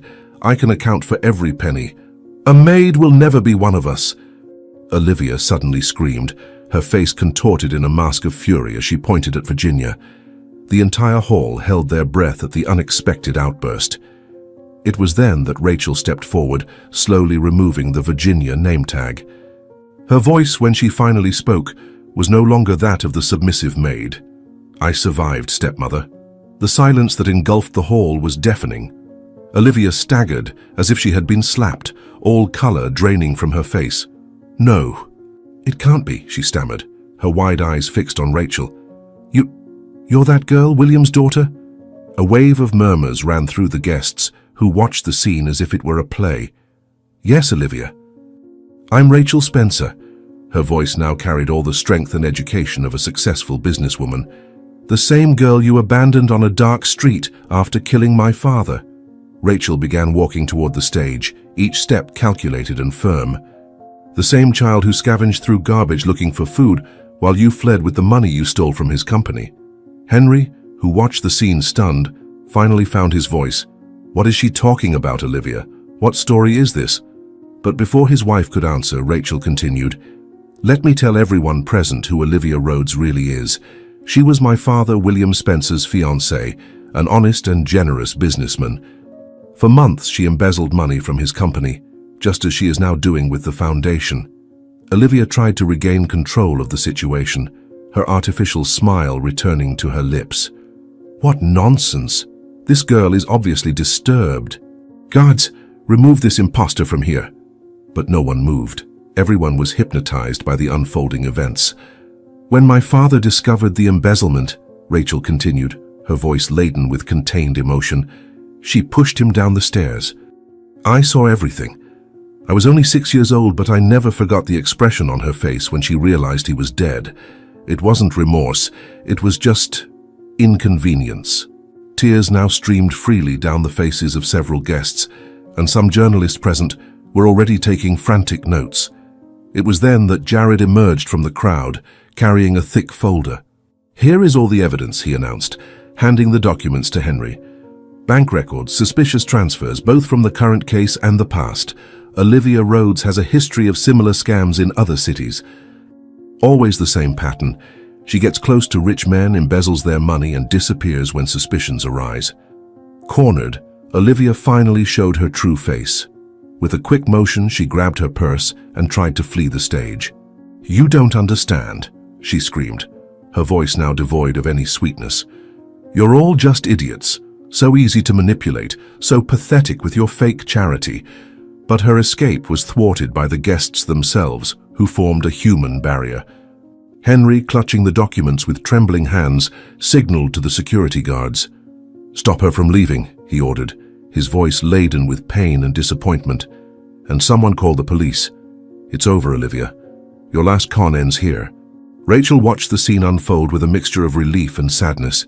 Years of planning, months of infiltration, all culminating in this moment. It wasn't just her personal vendetta, it was justice for her father, for Henry, and for all of Olivia's other victims. "You were right about one thing, Olivia," Rachel said, as the guards approached her former stepmother. "A maid will never be one of you, because honest, hard-working people will never be equal to con artists like you." The ballroom, still adorned with the expensive Clarks and glittering crystals chosen by Olivia, now bore witness to her downfall. The guests, high society members who had once fawned over the hostess, now shunned her as if her disgrace were contagious. The sound of expensive heels against the marble floor was replaced by the heavy tread of the guards' boots. "You know, Olivia," Rachel continued, her voice calm but firm, "for all these years that I've been planning this moment, I imagined 1,000 different ways to get my revenge. But Marjorie taught me something you'll never understand. True nobility isn't in the clothes we wear or the jewels we adorn ourselves with, but in the character we build." The photographers present at the event, who had earlier jockeyed for the best angle to capture the society benefactor, now documented her humiliation. The flashes illuminated Olivia's contorted face, recording the exact moment her facade of refinement finally shattered. "You left me on that dark street thinking you were getting rid of an inconvenient witness." Rachel took a step forward, her bearing now revealing the successful businesswoman she had become. But fate had other plans. "That night didn't mark my end, but my beginning, because it was there that I learned the true meaning of love and dignity." The party guests, who had moments ago applauded Olivia's hypocritical speech about charity, now whispered among themselves, recounting every interaction they'd had with her, seeing the signs they had ignored. Some ladies discreetly removed their jewelry, as if suddenly ashamed of their ostentation. "While you built your life on lies," Rachel went on, "Marjorie taught me the value of honest work. Her hands may have been calloused by the broom and hard labor, but her soul remained untarnished, something you, with all your expensive jewelry and gowns, could never achieve." Henry Rhodes, still processing the magnitude of the betrayal, watched the scene unfold with a mixture of pain and admiration. Admiration no longer for Olivia, but for the moral fortitude of the young woman who had uncovered the truth. His eyes alternated between his disgraced wife and the determined woman who had been his salvation. "You may have stolen my father's life," Rachel's voice trembled slightly at the mention of William, "but you couldn't take away the values he instilled in me. Every penny you embezzled will be returned. Every institution you defrauded will be compensated, and your true face will be known to all." The guards waited for the right moment to intervene, observing the final exchange between the two women. The contrast between them couldn't be starker. Olivia, her designer dress now crumpled from the strain, and Rachel, elegant in her honest simplicity. "And do you know the greatest irony of all, Olivia?" Rachel concluded, a serene smile on her lips. "While you spent fortunes trying to appear superior, a simple maid taught me what true greatness is. You were right. We'll never be like you. We'll be so much better." The silence that followed her words was deafening. Even those who had been whispering moments ago now watched in complete stillness. It was as if the entire universe had paused to bear witness to that moment of poetic justice, where truth at last prevailed over appearances, where the dignity of honest labor triumphed over the falsity of ill-gotten luxury. The Rhodes Mansion's ballroom, still decorated for the interrupted charity event, was now nearly empty. Only a few people remained, guards at the doors, some insistent journalists refusing to leave, and at the center of it all, Henry Rhodes, seated in a velvet armchair, his face buried in his hands, the picture-perfect image of a man devastated by betrayal. Rachel, still wearing Virginia's crisp uniform, but now carrying herself with the poise of a businesswoman, surveyed the scene with a mixture of compassion and understanding. She was intimately familiar with that pain, that feeling of having your entire world crumble after discovering Olivia's lies. She approached Henry slowly, her footsteps echoing across the now silent marble floor. "Mr. Rhodes," she began, her voice now free of Virginia's forced accent, "I know exactly how you're feeling at this moment. The sensation of being deceived by someone you trusted implicitly, someone who vowed eternal love only to betray that trust in the cruelest way possible." She paused, allowing her words to sink in before continuing. "But you must be strong now. There is much work to be done to undo the damage she has caused." Henry raised his face, his red eyes meeting Rachel's. "How did you manage?" he asked, his voice hoarse with emotion. "How did a 6-year-old girl survive after being abandoned? How did she become the strong woman standing before me?" His questions were loaded with genuine interest and admiration, despite the evident pain in his voice. Rachel sat in a nearby chair, carefully adjusting her posture. "I was lucky," she replied, a soft smile appearing on her lips as she thought of Marjorie. "A wonderful woman found me, a cleaner who barely had enough for herself, but who opened her heart and her home to an abandoned child. She taught me the true meaning of love, generosity, and dignity." The guards approached discreetly, informing them that the police had taken Olivia to the station, where she would be formally charged. Henry nodded mechanically, still absorbing everything that had happened. All those social projects, all those children who should have been helped, he murmured, guilt weighing in his voice. "How did I not realize what was happening?"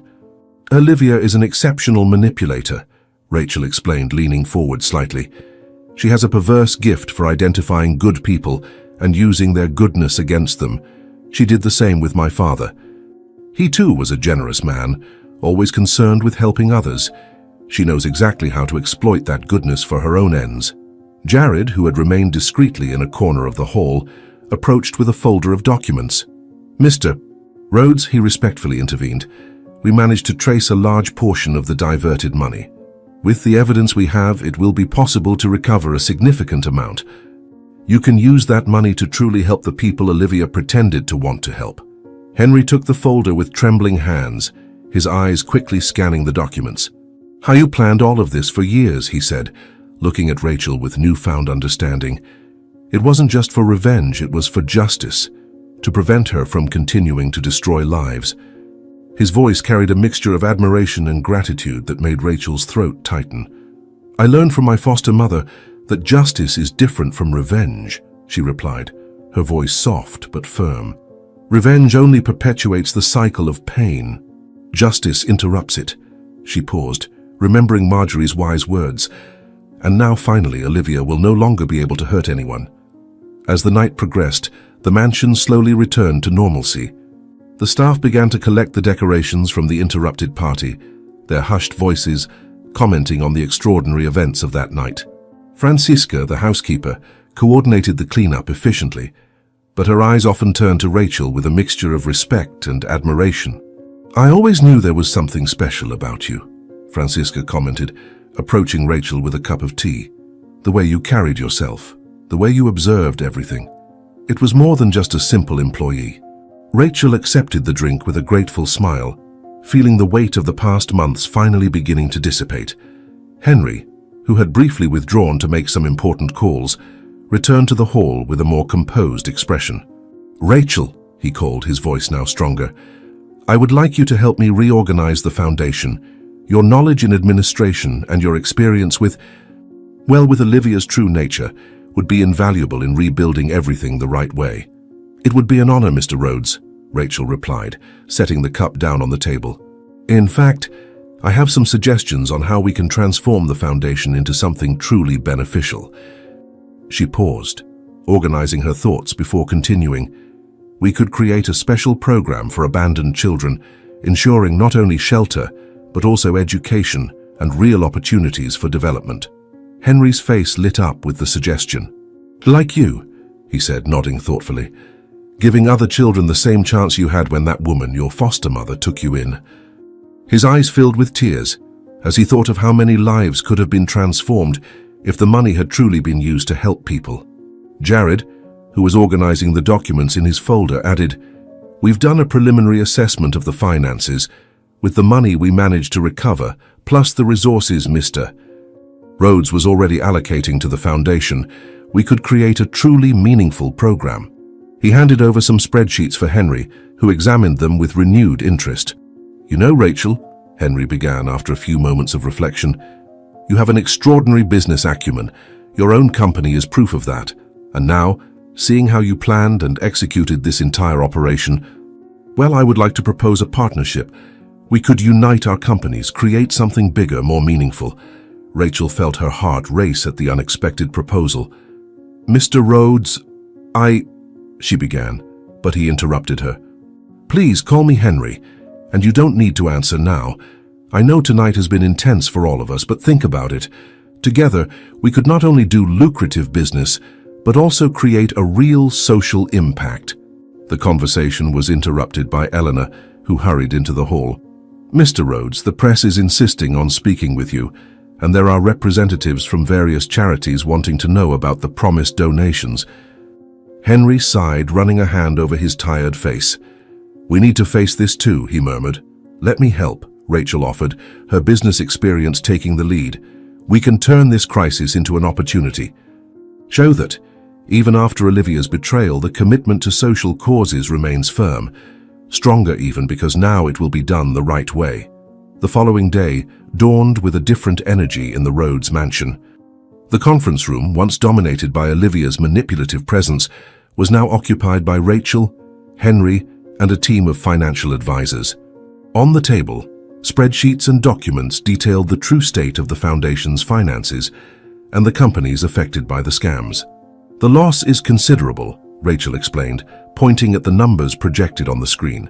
"But it's not irreversible. With proper and transparent management, we can not only recover what was lost, but create something much greater."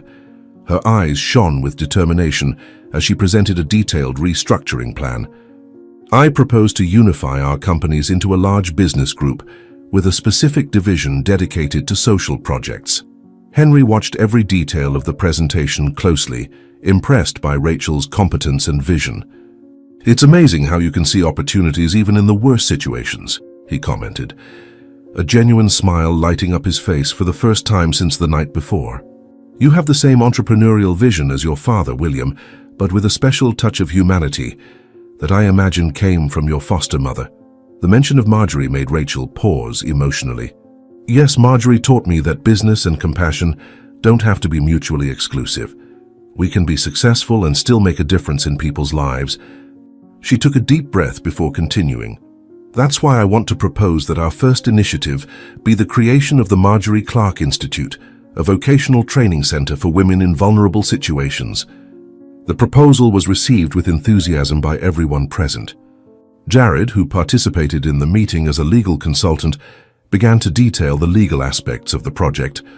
"We can structure the institute as a non-profit organization, but with all the efficiency of a private company.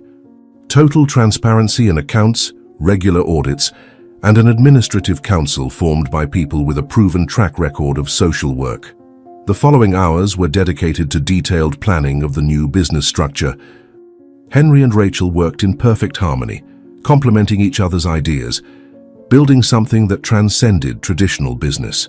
The meeting room, once a stage for conspiracies and lies, now vibrated with positive energy and purpose. "You know, Rachel," Henry said during a coffee break, "I'm starting to see that all this tragedy with Olivia may have been necessary. Sometimes we need to go through difficult moments to find a greater purpose." He paused, carefully choosing his next words. "You not only prevented her from continuing to harm others, but you also showed us a better path." As the afternoon progressed, they finalized the last details of the plan. Rachel looked out the office window, observing the garden where the night before her true identity had been revealed. "It's strange," she reflected out loud. "I spent so much time planning my revenge, and in the end I found something much more valuable. The chance to really make a difference."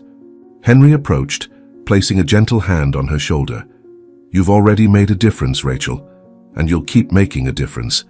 Together, we'll transform the pain of the past into hope for the future." The two remained silent for a moment, contemplating the new path that lay ahead of them, a path of reconstruction, redemption, and true purpose.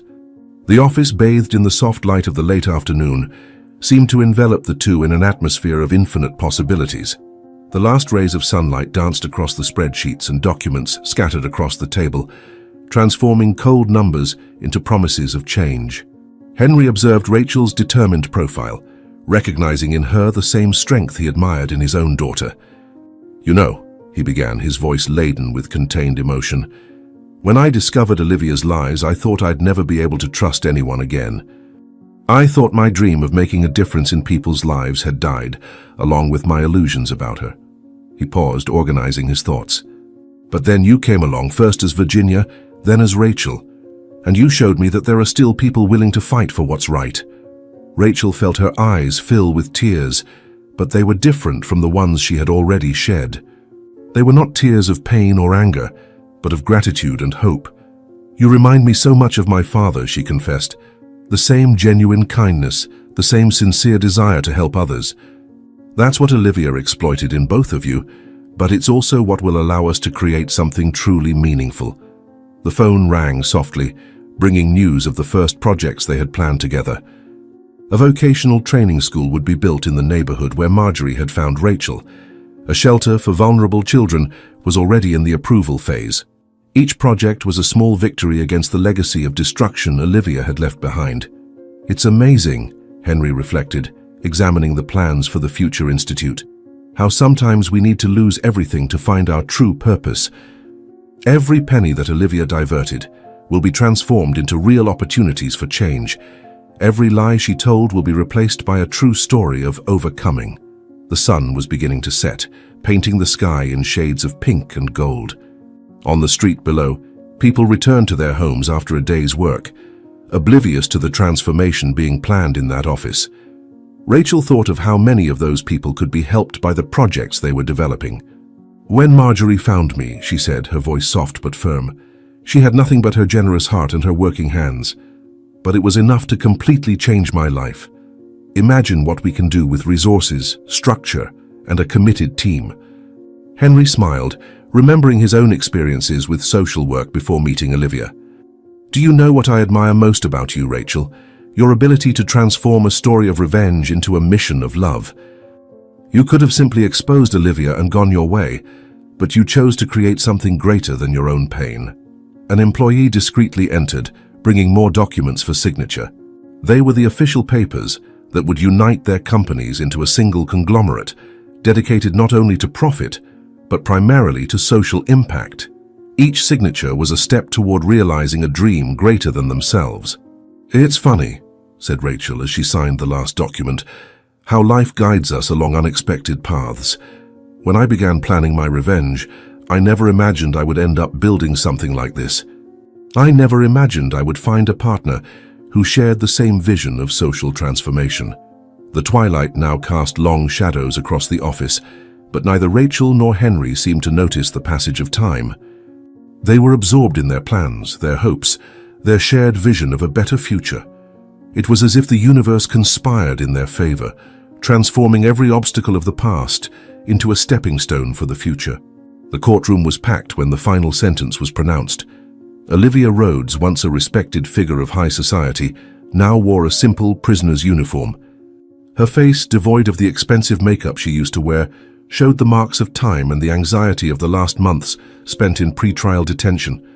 The middle-aged judge with a severe expression adjusted his glasses before beginning to read. After a thorough analysis of all the evidence presented, this court finds the defendant, Olivia Rhodes, guilty of all charges. The crimes include misappropriation of funds from charitable institutions, ideological falsity, fraud, and criminal association. His grave voice echoed through the room, each word weighing like lead. "Furthermore," he continued, his voice taking on an even graver tone.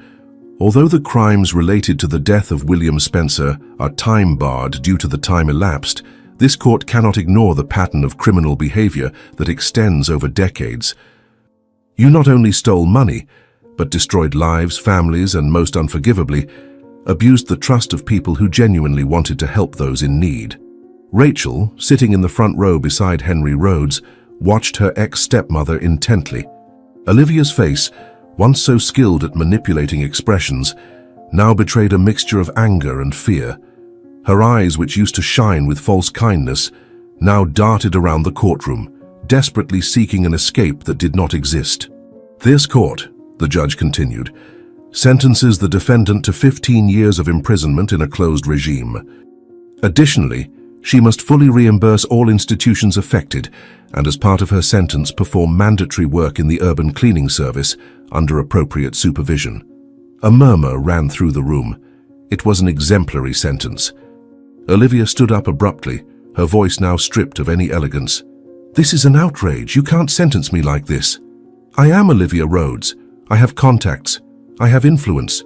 The court officers quickly approached to restrain her as she continued her increasingly hysterical protests. "You are no one anymore," the judge interrupted, his voice cutting. "Your contacts abandoned you as soon as your frauds came to light. Your influence was based on lies that have now been exposed. What remains is only a common criminal who will finally face the consequences of her actions." Rachel watched as the officers began to lead Olivia out of the courtroom. Her ex-stepmother, before leaving, cast her one last look filled with hatred. "You've ruined my life," she shouted.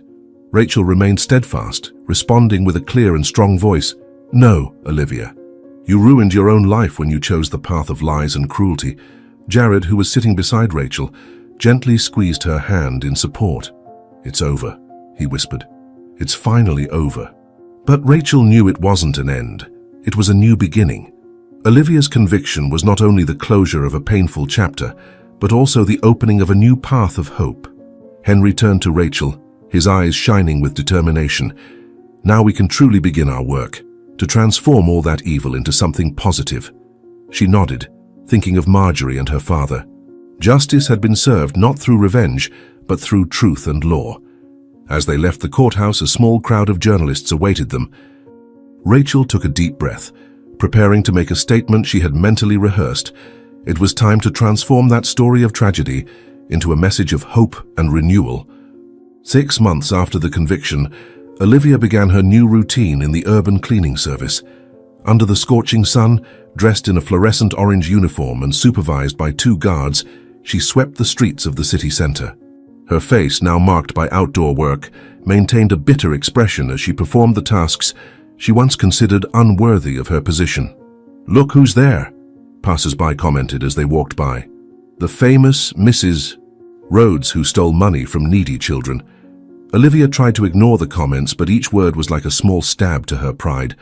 Her hands, once always impeccably groomed, were now calloused from the broomstick and stained by hard labor. During her mandatory breaks, she was forced to see in newspapers and magazines the news about the success of the new business conglomerate formed by Rachel and Henry. Rhodes Spencer Social Enterprises revolutionizes the concept of business with social responsibility, the headlines announced. The Marjorie Clark Institute, already in full operation, was transforming the lives of dozens of women in vulnerable situations. "Mrs. Rhodes," one of the guards called with intentional irony, "time to clean the central square." It was precisely the place where she used to hold her charity events. Now, instead of parading in expensive dresses and dazzling jewelry, she collected trash under the curious and judgmental gaze of the square's patrons. One afternoon, while cleaning the sidewalk in front of a busy cafe, Olivia overheard a conversation that made her freeze. "Did you see Marjorie Clark Institute's latest move? They're offering full scholarships for abandoned children." Rachel Spencer really turned her tragedy into something extraordinary. The words pierced deep into her consciousness, forcing her to confront the consequences of her choices. Each day of work in urban cleaning was a constant reminder of all the lives she had tried to destroy, all the people she had deceived, all the harm she had caused. In her prison accommodation, during the lonely nights, Olivia was haunted by her memories. William Spencer's face at the moment of his fall, little Rachel's frightened eyes, Henry's expression of disappointment upon discovering her lies, all these images incessantly pursued her. "Ma'am, you have visitors," a guard announced one Sunday afternoon. Olivia looked up hopefully, but it was just her lawyer. "I'm sorry," he said, "but all appeals have been denied. The sentence was upheld in its entirety." She sank into her chair, the reality of her 15 years of seclusion weighing even heavier. In the prison cafeteria, other inmates commented on her story. "She's the one who stole money from charities," they whispered. "Now she's here eating the same food as us, cleaning the same streets." The irony of her situation did not go unnoticed. "You know what's worse?" commented one of the older inmates. "That girl she abandoned, Rachel, is using all the recovered money to actually help people. She's doing everything this one pretended to do." The words echoed through the prison corridors, amplifying Olivia's humiliation. 1 year after Olivia's conviction, the Marjorie Clark Institute headquarters was inaugurated in the same neighborhood where the cleaning lady had found Rachel so many years ago. The modern building, painted in bright, welcoming tones, contrasted with the memory of the dark street where a frightened child had been abandoned. On the stage set up for the inauguration ceremony, Rachel and Henry shared the microphone. The auditorium was packed. Business people, journalists, and most importantly, dozens of women and children who were already benefiting from the Institute's programs. "This place," Rachel began, her voice charged with emotion, "is not just a training center. It's a symbol of how we can turn pain into hope, tragedy into opportunity." Among the audience, Eleanor and Francisca, the former employees of the Rhodes Mansion, now held prominent positions at the Institute. Eleanor coordinated the vocational training program, while Francisca was responsible for welcoming families. "Who would have thought," Eleanor commented with tears in her eyes, "that Virginia Clark would turn into all this?" On the other side of the city, at that very moment, Olivia continued her urban cleaning work. The sun scorched her skin as she collected trash from a square. A television turned on in a nearby snack bar broadcast the inauguration ceremony. She paused for a moment, leaning on her broom, watching Rachel's radiant face on the screen. "This institution," Rachel continued in her speech, "is dedicated to the memory of two extraordinary people. My father, William Spencer, who taught me the importance of honesty in business, and my mother, Marjorie Clark, who showed me that true wealth lies in helping others." The audience applauded standing, many with tears in their eyes. Henry took the microphone next. "When I think about how it all started, with a lie, a betrayal, I see that sometimes we need to go through the worst to find the best in ourselves. This institute would not exist without the courage of a girl who refused to let evil win, who turned her quest for justice into a legacy of hope." In prison, during the nights, Olivia now had a new routine. She was forced to watch, along with other inmates, videos about the social projects she had defrauded. Each success story, each life transformed by the money that was now correctly applied, was a constant reminder of her failure. Jared, who had become the legal director of the Rhodes Spencer conglomerate, implemented a transparency program that became a national reference. "The best way to honor Marjorie's memory," he explained in interviews, "is to ensure that every penny intended for social causes actually reaches those in need." In the last scene of that day, Rachel visited Marjorie's grave. She left a bouquet of Clarks and a photo of the Institute. "We made it, Mom," she whispered. "We turned that sad story into something bigger than ourselves. You always said good wins in the end, didn't you? You were right, as always." Meanwhile, Olivia returned to her cell after another day of work on the streets. Her calloused hands, her dirty uniform, her face marked by the sun and bitterness, everything was a testament to how life turns. On her desk, a newspaper showed a photo of Rachel cutting the inauguration ribbon of the Institute. The headline read, "From abandoned child to business leader, how tragedy turned into triumph." In the end, Rachel thought as she left the cemetery, it wasn't about revenge, it was about doing the right thing the right way. It was about honoring the legacy of love I received and turning it into something greater. The sun set on the horizon, painting the sky in golden hues, a reminder that after the darkest nights, a new dawn always comes. Her footsteps echoed softly along the stone path as she reflected on the incredible journey she had taken.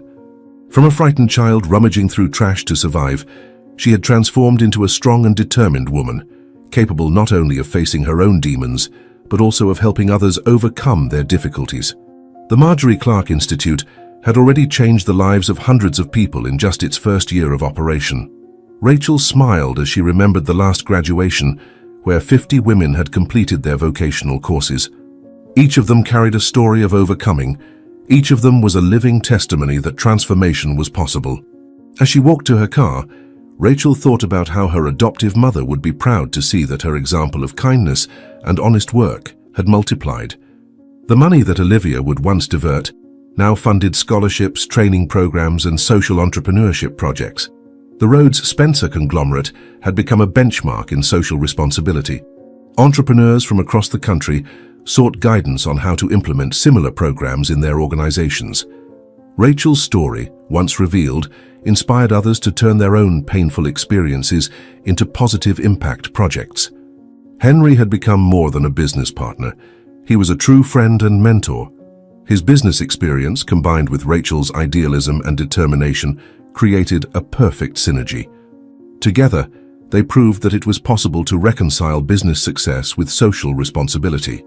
Jared continued by her side, not only as legal director, but as the loyal friend he had always been. His transparency program had become a model for other institutions, ensuring that every donated penny was properly applied and documented.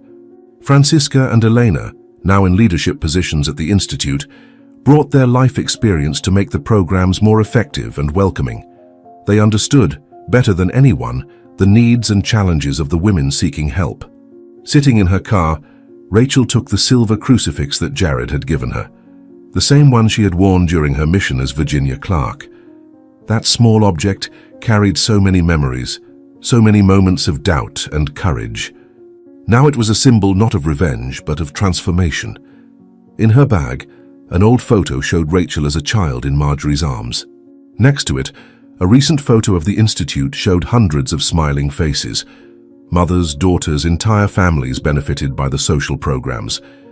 It was living proof that love, when multiplied, has the power to change the world.